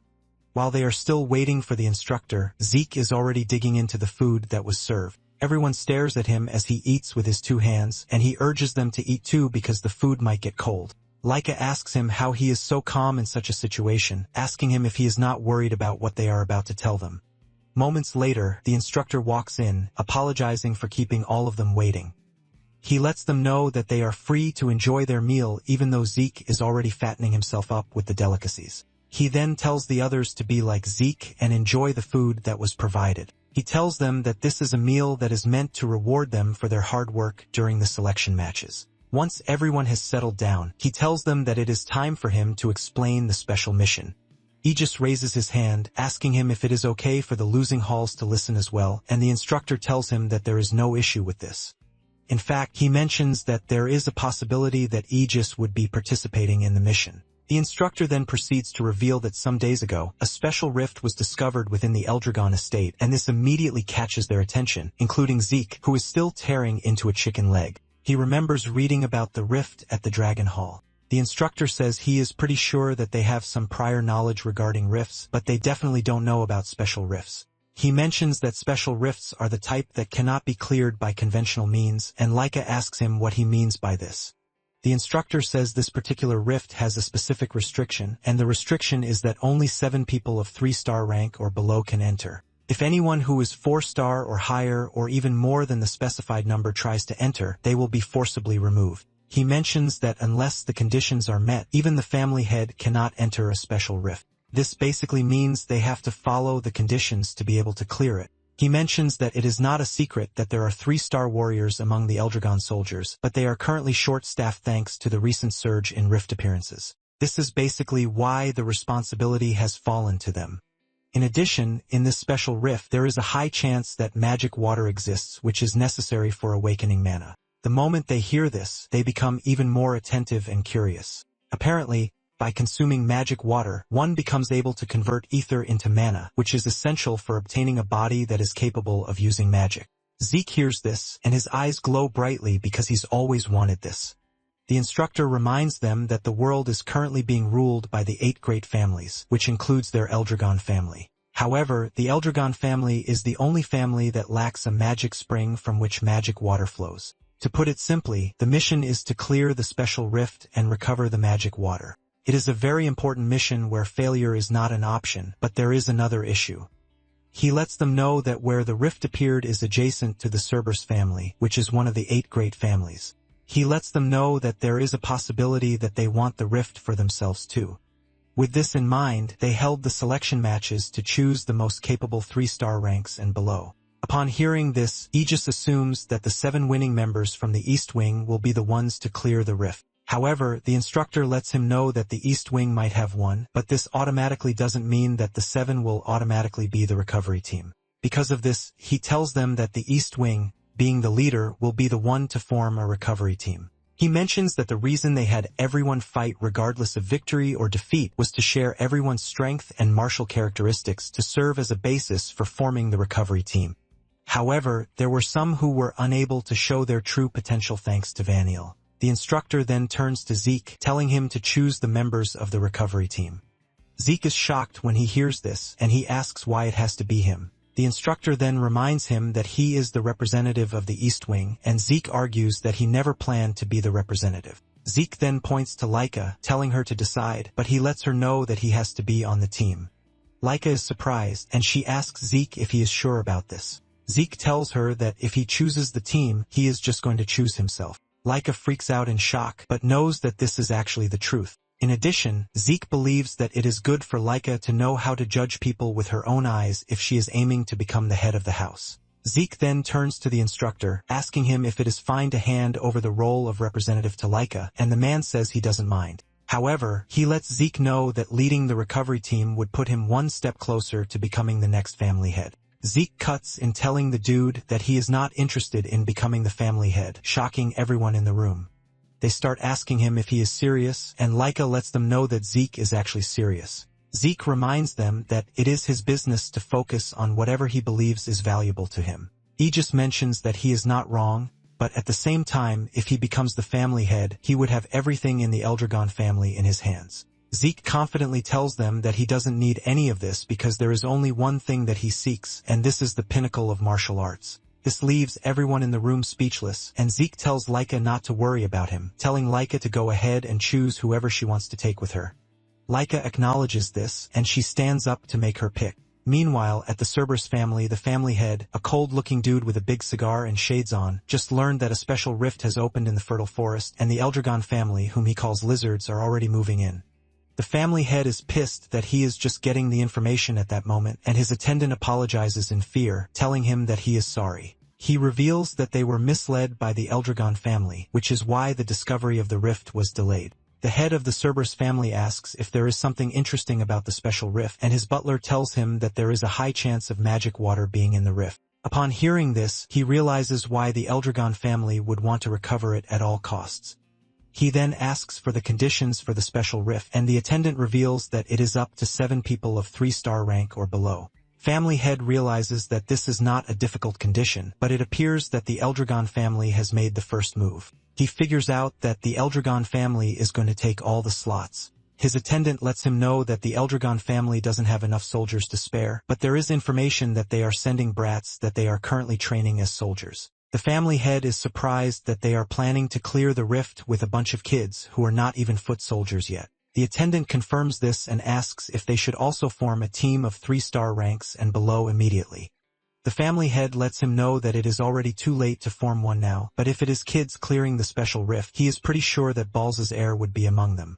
He then asks his attendant how many bracelets of deception they have left, and the dude reveals that they have 4 left. The family head then gives him a strict order, telling him that he doesn't care if they exhaust all the deception bracelets as long as they wipe out the kids trying to clear the rift. The attendant fearfully asks him if this is all right because they don't know when they will get more bracelets of deception. The family head then tells him that if they hoard them, they are just going to rot in the warehouse, so it is more sensible to use them all for the mission. In addition, the family head is curious to see how broken Balza is going to be when his child is killed. He smiles evilly because he believes that it would be so much fun. Back in the Eldragon territory, after Laika has chosen those she wants on the mission, Zeke takes the rest of his colleagues to the training ground. He tells them that he wants them to be stronger than before, and he mentions that Rick and Merlin will be on basic training just like Langus and the others. They are to run every day and build their muscles. He mentions that by solidifying their foundation, they will be able to handle more powerful martial arts. Rick and Merlin are already shitting their pants because they know that they are about to go through some hellish training. After he is done telling Rick and Merlin what to do, Zeke unveils a regeneration stone that the instructor prepared for them, which he wants Raymond to use. Apparently, Zeke believes it would be perfect to have after he remembers the properties of the stone. Apparently, the stone reflects any impact it receives hundreds of times over. He mentions that it is an object that cannot be broken without using ether. However, he tells them that he is going to punch it without using ether. The others are surprised when they hear this, and Zeke goes ahead to punch the stone normally as promised. However, he was able to block the massive recoil from not using ether with the shield he is holding. This further shocks them as to how Zeke was able to block the full force of the recoil with his shield. He raises the shield, showing them the damage on it, and he tells them that it is their task to block an impact head-on or to at least practice parrying it. Raymond is blown away when he realizes that this intense training regimen is for him, and Celine expresses her shock that a regenerating stone could be used for training the way it is. Zeke then turns to Celine, telling her that she has to try striking the regenerating stone repeatedly with her sword, but he lets her know that she is free to use ether. However, he urges her not to let her strike scatter and just focus on a single point. Celine acknowledges this and proceeds with the order given to her. However, by the time she is done, she's hit multiple spots already, and Zeke uses this to explain to her that focusing on a single point isn't as easy as it sounds. Celine agrees with him, and Zeke tells her that it is her task to train until she can reliably hit a single spot. Zeke proceeds to show Celine what he is trying to tell her, and she is blown away when she sees Zeke shatter the rock by putting all of his strikes into a particular spot. Zeke explains to her that her swordsmanship tends to prioritize the number of strikes, but it would be wise for her to learn how to value and aim each individual blow. Celine gladly accepts the training schedule, and Zeke turns his attention to Langus. Langus is already shaking because he has no idea what Zeke is going to make him do this time around. Zeke whips out a feather, and he lets it float using Wenkwe. Langus is shocked when he sees this because he definitely recognizes Vanille's technique, and Raymond asks him when he has been able to use Vanille's technique. Zeke mentions that it was after his fight with Vanille, revealing that he has been able to use it since he was hit by his wind key. Langus is left in shock when he hears this, and Zeke tells Langus that his task is to surrender himself to the flow of the feather. Zeke shows him an example of what he is talking about, and Langus is completely shocked to see him control a feather that is so light. Langus asks him what he means by surrendering himself, and Zeke tells him that it is not about following the flow or catching it, but he must make sure that he simply surrenders himself to it. Zeke shows an example of what he is talking about by using a spear to follow the flow of the feather as it floats in the air, and Zeke tells him that once he is able to master it, he will be able to create the flow himself. Langus is completely overwhelmed by what he just heard, thinking about how much his next couple of weeks are about to become totally unbearable. Laika shows up, telling Zeke that it is time for them to go so as not to be late. Zeke throws Langus his spear, and as he runs off, he urges every one of them to train hard on the assignments he's given them. Langus burst into tears as he didn't believe he had a chance whatsoever, but Rick pats him on the shoulder telling him that they just have to do their best. While walking over to meet the rest of the recovery team, Laika scolds Zeke for running off, and he apologizes, revealing that he was just giving Langus and the others their training tasks since he won't be around for a while.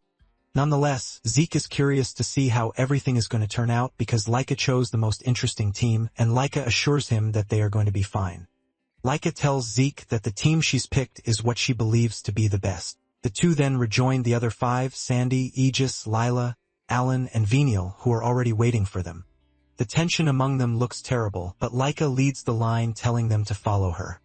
After their departure, the instructor heads to Balza's office to inform him that the recovery team has left. In addition, he lets Balza know that they have received reports that the wild dogs have sniffed out the existence of the special rift. Balza is surprised that they learned of this faster than he expected, but he is pretty sure that by the time they arrive, the recovery team will have entered the rift. Balza's attendant agrees with him, but lets him know that he is concerned about something. Balza asks him what it is, and he reveals that after the rift has been cleared, there is a possibility that the Cerberus family would come to steal the spoils of war. Balza then asks the instructor about the capability of the recovery team, and he tells Balza that they are composed of the highest-ranking individuals among the three class. In fact, he believes that there will be no issues regarding the rift's conquest. The instructor assures Balza that the team should be able to hold their own against the wild dogs. Balza asks him if he is sure about this because they have 2 stars among them, which is Zeke. The instructor smiles when he hears this, saying Zeke alone is enough. Balza and his attendant are shocked to hear this, and the instructor mentions that he's seen all of Balza's sons, but Zeke is the only one with a depth he cannot truly fathom. The attendant reminds the dude that Zeke is just 2 stars, but he lets him know that Zeke has made him realize that the number of stars doesn't represent the true strength. The attendant is surprised to hear the instructor praising Zeke this much, and the instructor proceeds to say the first time he saw Zeke's martial arts, he felt the same sensation as when he first laid his eyes on Balza's dragon-slaying combat arts. Balza and his attendant are completely shocked when they hear this because the dragon-slaying combat arts are a secret martial art that is passed down through generations only to the heads of the Eldragon family. In fact, they are kept a secret, so it is impossible for an ordinary person to even learn them. The attendant argues with the instructor about the possibility of this, forcing him to ask if the instructor is sure that Zeke has mastered such a powerful martial art. The instructor assures them that he was also surprised. But because he has seen Balza's martial arts with his own eyes, he is certain about Zeke's martial arts. The dude boldly reveals that Zeke's martial arts are on par with Balza's. Deep down, the instructor even believes that Zeke's martial arts might have surpassed Balza's, but he doesn't want to overestimate himself. Balza then mentions that some years ago, he ordered Freya to look into Zeke's background, including his birth records from scratch. However, not a single piece of useful information came up, so there are no traces of him learning martial arts from anyone before entering the dragon's nest. The attendant is shocked to hear this because this basically means Zeke learned everything he knew on his own. The instructor sighs as he looks up, saying it is as if Zeke is the reincarnation of the progenitor or perhaps the 15th generation head. Balza is shocked to hear the dude talk about a possible event of reincarnation. Balza smiles and says, if Zeke really possesses the strength they believe he does, then the Cerberus family wild dogs have nothing on the recovery team. 1 week later, Freya is seen at the entrance of the rift with other warriors, and she asks for the vice commander of the Black Dragon Corps, but it appears that the dude has run off already. Freya sighs in frustration since the dude promised to send them more personnel, which leaves her wondering if he is doing just fine. Moments later, Laika and her team arrive, and the first thing Zeke does is argue with her that they should have run all the way at full speed. Laika tells him that there is no point wasting their stamina before the mission, and just then, Laika spots Freya. She is surprised, and she demands to know why she is there. Freya reveals that she is currently on a mission, so they shouldn't call her an instructor. Freya mentions that the reason she is there is to guard the area, which is a special territory. She reveals that some special rifts affect even the outside world, which is why it is important to form a territory outside. Seeing the energy oozing out of the rift, Zeke remembers the boar he fought years back and realizes that it must have been affected by the rift. Zeke then asks Freya why they have to guard the special territory, and she reveals that it is for the sole purpose of keeping the Cerberus family in check and obstructing them. Laika asks what this means, and Freya reveals that if they conquer the rift and obtain the magic water, the military strength of the Eldragon family will increase. So there is no way the Cerberus family is going to sit around and allow this to happen. She mentions that they are also there to clean up monsters that have been ejected from the special territory, and Zeke asks her to clarify what she means by ejected. Freya reminds them that the entry limit for the special rift is 7 people of 3-star rank. She proceeds to show them what this means by trying to push her hand into the rift but is slapped off by the rift's force. She uses this to show them that she is excluded, and the same goes for monsters of the 4-star rank or higher that were in the forest. Those without the qualification cannot even enter the special territory itself. And talking about the rift, it is on a first-come, first-served basis. Basically, until those who have entered the rift are completely wiped out or have conquered the rift, no one else is allowed to enter. Zeke tries this out by pushing his hand in, and he realizes that he actually has access to the rift. Even though it is said that the barrier cannot be broken by force, Zeke is curious to test it out. Freya then tells them that they have to enter immediately since they have no idea when the Cerberus family is going to show up. She asks them if they are ready, and they say yes. With this, Laika and her team pass through the barrier to the other side. The moment they cross to the other side, the deers affected by the rifts charged at them, and the team is immediately forced to engage. Instead of his usual iron fan, Vanille whips out a staff, and using this, he takes down the deer. Alan watches this from behind, and he commends him for a job well done. Even Vanille is surprised that he was able to easily take down the deer. Aegis, who saw this immediately, remembers that he saw Zeke giving Vanille the staff. When Zeke was giving him the staff, Vanille arrogantly asks him what the staff is for, and Zeke reminds him that he already said he is going to train him. Vanille is surprised that Zeke meant what he said, and Zeke lets him know that he never goes back on a promise. Zeke tells him that since they are going into a rift that will provide a chance for real combat, he tells Vanille that he is going to use the staff, but Vanille loses it, screaming at Zeke, asking him if he is seriously saying he has to use a weapon that he's never touched before for an important mission. Zeke casually says yes, and Vanille slams the staff on the ground saying he is not interested. He believes that he can't use a weapon that he doesn't understand. As he walks away, Zeke uses the staff to unleash Wind Chi, which immediately grabs Vanille's attention. Vanille turns around asking him how he is able to use Wind Chi, and Zeke replies that it is not important, but all that is important is for him to do as he says. Even with this, Vanille still refuses, and Zeke is not about to back off. He tells him that he has no choice but to do it, and he starts forcing the staff on him. Vanille even tries to run off, but Zeke pins him down, telling him that he must accept the staff. After struggling so much and being totally exhausted, Vanille has no choice but to take the staff. He then reminds Zeke that during the selection matches he was going on and on about an umbrella, and Zeke tells him that he is not giving him an umbrella because he couldn't find one. However, the staff he has given him is a good substitute for an umbrella. Zeke tells him that they are going to conduct a training on this, but Vanille argues, saying he has never heard of martial arts that involve umbrellas or staves. Vanille says since he doesn't have the foundation for it, he has no idea how he is supposed to train from that moment up until the mission.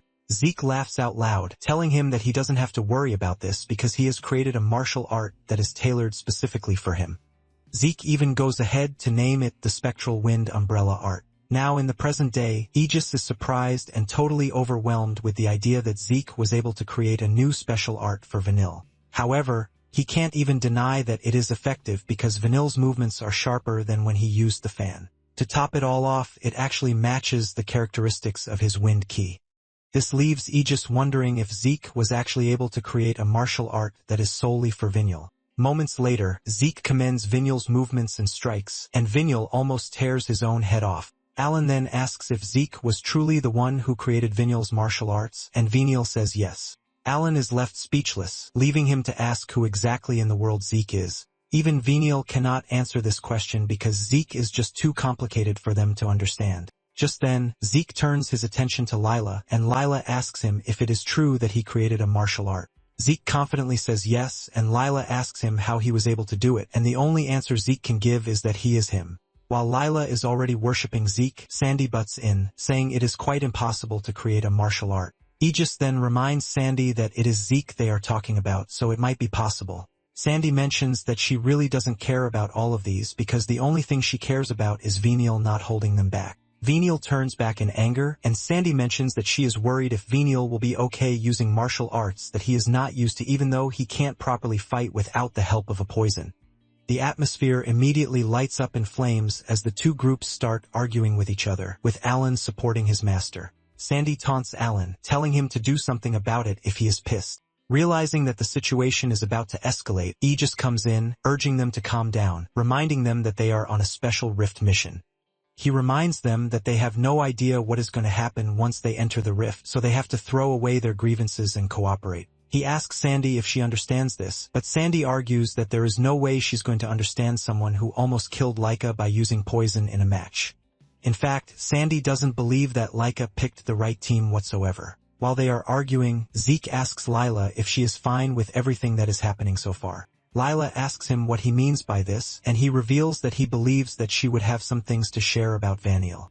and Lila surprisingly tells Zeke that she doesn't mind because she is just glad that she can participate in such a mission. Zeke laughs when he hears this, and he commends her for being a broad-minded person. Sandy, on the other hand, doesn't think what Vanille did is something that should be brushed off lightly. Sandy yells at Laika, asking her why she chose someone like Vanille, and she replies that she might not be as detached as Lila, but there is no doubt that Vanille and Alan are strong, so she only made the important decision that is necessary for the mission. Alan hears this and commends Laika for being wise while throwing a jab at Sandy, saying she is dull. Sandy hears this and almost rushes over to Alan, but Aegis blocks her. Zeke is not surprised by this because he already knew that the selection matches are still casting a shadow over the team. With this, he fears that the team won't trust each other. Zeke can also see that Vinyl has his own thoughts, but it appears that he hasn't reached a resolution on the matter. Nonetheless, he is worried that such a mismatched team is extremely dangerous. However, he knows that things are going to be better if they can acknowledge each other's nature and become comrades worthy of entrusting their lives to. Moments later, they arrive at the entrance of the rift, and Zeke is left in awe because this is the first time he's seen a literal crack in a space. Laika urges everyone to stay sharp as they are about to enter the rift since they have no idea what they are going to come across. Zeke is the most excited, and suddenly, he senses the wild dogs entering the special territory. His eyes burn brightly, showing signs of caution. And when Lila notices that he is acting strangely, she asks him what is wrong, and he replies that it is nothing. So he suggests that they head out quickly. The moment they step into the rift, they find themselves falling from the sky, and they start screaming out of their lungs. Realizing that everyone is freaking out, Laika urges them to calm down, telling them that their priority is to make sure that they land safely. They are in the middle of this when a fluffy bird suddenly snatches Zeke away. Laika freaks out, and she starts yelling after Zeke, but Agos tells her to forget about Zeke because landing is the most important thing at the moment since the forest is already close. This leaves them asking themselves what they are supposed to do and realizing that the others can't even help themselves. Venial decides to help out. He activates his wind technique, and Alan supports him to provide a whirlwind brace to help reduce their descent speed. Aegis manages to grab onto a tree branch while Venial and Alan slowly land. The same cannot be said for the other three who land hard on the ground, and Sandy yells at Venial, telling him that he should have landed them better than he did. Venial turns his face away, saying this is none of his problem. Aegis steps in, telling Sandy to chill out because they are still in one piece thanks to Venial and Alan. Lila agrees with him, saying it might have hurt, but they actually managed. Aegis looks into the sky and realizes that the rift is not messing around because the moment they stepped in, they were already in trouble. Aegis suggests that they take some recovery potions because they have no idea what will happen next. Laika gets up, and she thanks Vaniel and Alan for saving their lives. Vaniel is shocked that they are being thanked, and he tries to act like he doesn't care by saying he only helped because he thought it would be a big problem if their fighting force decreased, causing the mission to fail. Sandy berates Vanille, telling him that he could have accepted the thanks gracefully. Alan gulps down a bottle of recovery potion, and he asks what they should do at this point since Zeke has been carried off to somewhere else. Vanille replies, telling Alan not to worry about Zeke, and Lila cuts in asking Venial if he is worried about Zeke. Venial tries to cover up his emotions by screaming, saying he doesn't care.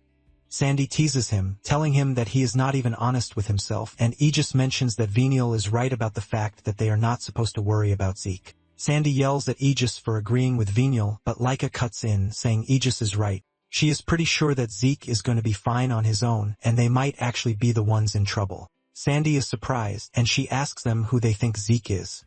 Those who have seen Zeke in action before immediately come to one conclusion. Zeke is a monster. Aegis then tells the others that they will regroup with him later, but the problem is that he has no idea which way they are supposed to go. The shy Lila then speaks up, revealing that she saw a pillar of light in the distance when they were falling.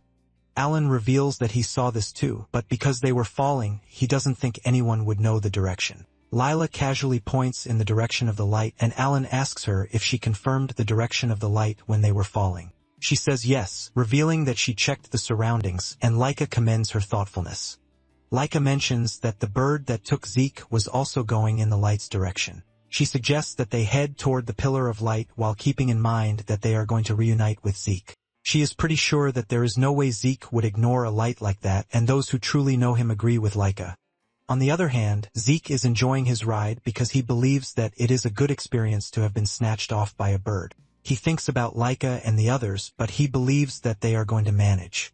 And just as they are about to reach the pillar of light, the bird drops Zeke toward its nest. As he falls from the sky, he realizes that the bird's nest has 3 hatchlings waiting for food, and he finally realizes that he was snatched off with the purpose of getting eaten. However, Zeke, being Zeke, beats up the bird and its hatchlings for trying to eat him. This lets him know that he has found himself in such a weird world. Just then, he remembers that there are monsters called Chaos in the rift, but because of how adorable the bird is, he doesn't think it is one of the scary monsters.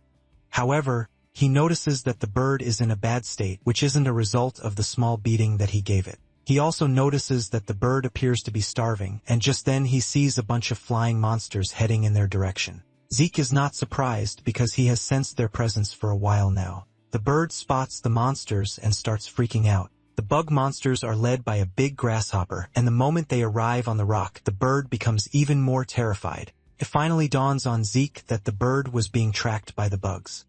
He is completely surprised that an insect is bossing over a big bird, which shows how crazy the rift is. Seeing the dark aura oozing from their bodies, Zeke figures out that the insects are the Chaos. He assesses the situation and figures out that the big bug is a 4-star monster, while the little ones are 3-star. The bird, on the other hand, has no way to protect itself or its hatchlings.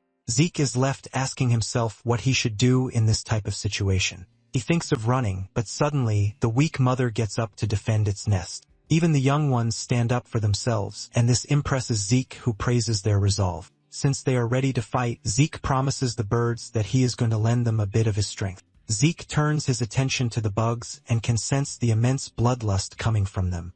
It is as if their only purpose is to kill, and he finally understands why they are Chaos. One of the bugs lunges toward him, but he grabs it and smashes it in half. Seeing how Zeke ruthlessly takes out the bug, both the birds and the bugs are left in shock. After taking out the bug, Zeke angrily unleashes the dragon presence, which overshadows the entire area, scaring the bugs really hard. Zeke then tells them that if they turn back at that point, he is going to let them go, but refusal to do this will only result in their painful deaths. After witnessing what Zeke is capable of and managing to survive the dragon's presence, even the Chaos has no choice but to turn around and leave. Zeke admits that the bugs are pretty creepy even as they leave, and even though he would have enjoyed fighting them, he decided to hold back. He also notices that unleashing the dragon presence in his current state is still exhausting. He turns around to see the birds focusing on the bug's corpse on the ground, and he tells the birds that they are free to have the corpse if they want. Without hesitation, the birds descend on the bug's corpse, and Zeke figures out that the mother bird must have gone to the forest to find food for its starving chicks, but they were attacked by the bugs, causing it to flee back to its nest. It was returning when it spotted Zeke falling from the sky, and it decided to catch him as food. Even though he almost became bird food, Zeke doesn't mind helping the birds. He notices that they are still hungry, and he suggests that they go hunting to satiate their hunger. In fact, he promises the poor bird that he is going to train it so it doesn't have to struggle for food again. Later on, the pack of bugs that Zeke allowed to leave falls prey to the team of wild dogs from the Cerberus family.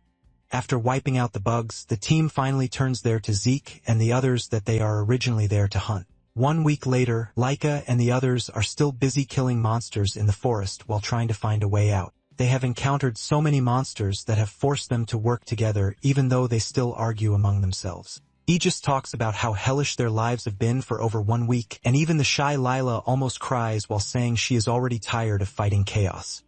Laika, on the other hand, is still going strong, taking down monsters and even unleashing her thunder. She single-handedly takes out a bunch of monsters to make sure that she protects the team.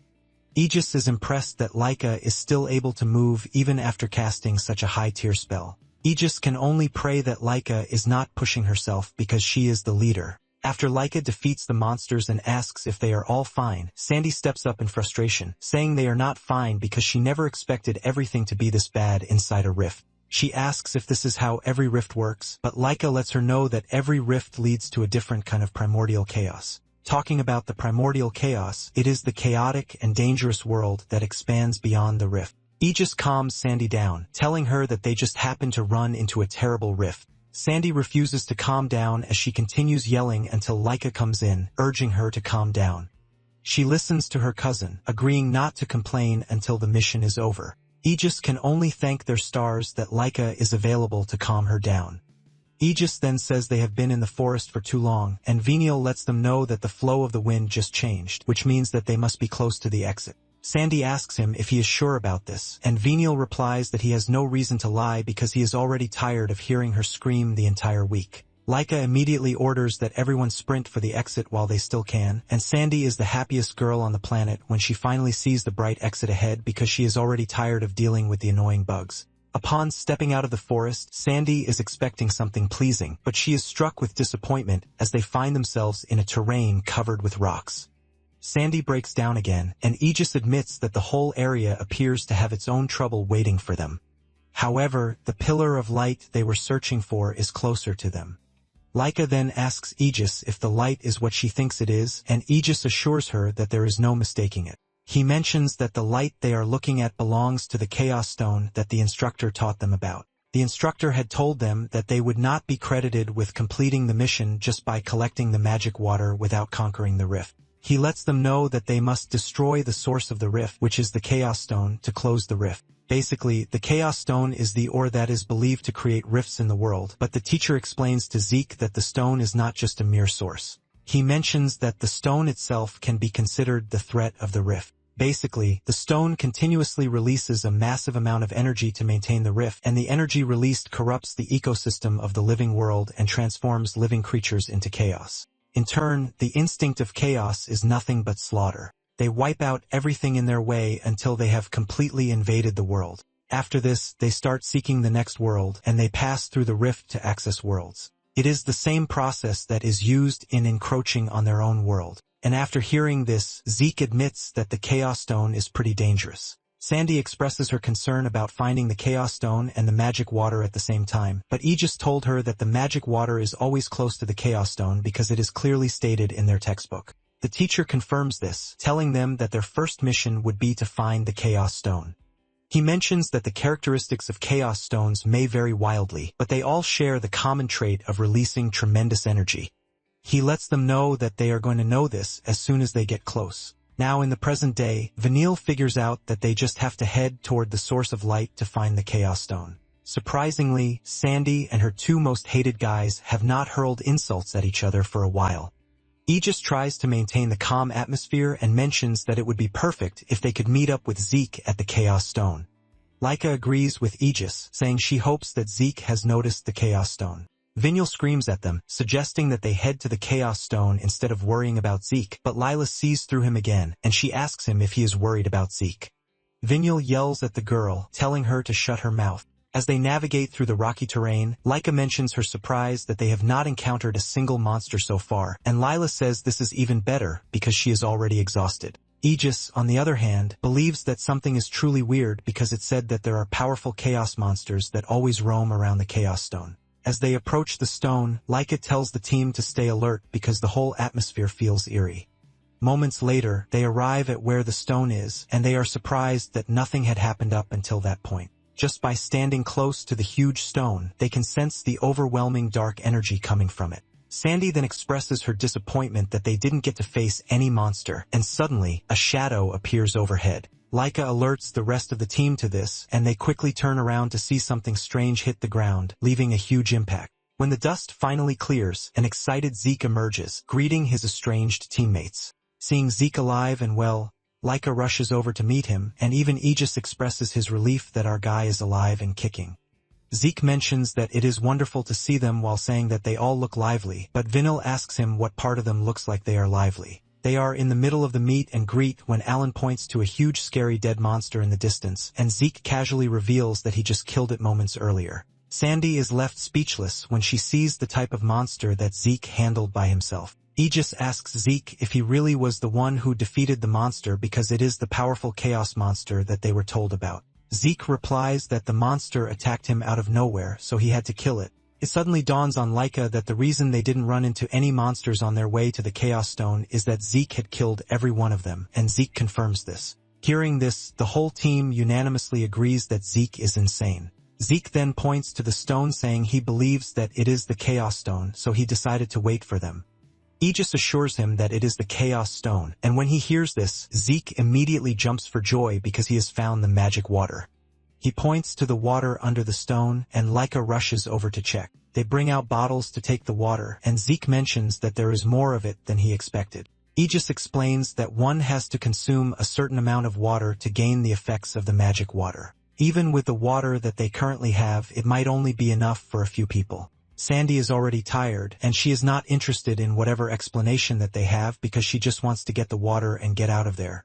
The team starts to collect the water inside the bottles that have been prepared beforehand. In the process, Leica mentions that she heard that the magic attribute one can use is determined by the color of the water, but the one they are currently collecting is transparent, which makes it mysterious. Aegis agrees with her, but says he is pretty sure that it is still magic water. Vinil and the others yell at them to stop arguing and just do what needs to be done. They are arguing about this when Zeke suddenly senses a strange presence. He immediately grabs Leica, pushing her to the ground. Out of nowhere, a magic blast hits the wall beside them, and Leica realizes that Zeke just saved her freaking life because she would have been toast. They look up to see the 3 wild dogs who have been hunting them. The leader of the team was the one who fired the magic blast with his hands, and he was impressed that they managed to dodge the blast. The team immediately gets into a defensive position. And while the others are scared that they are under attack, Zeke is excited because he has been waiting for them to show themselves for a while now.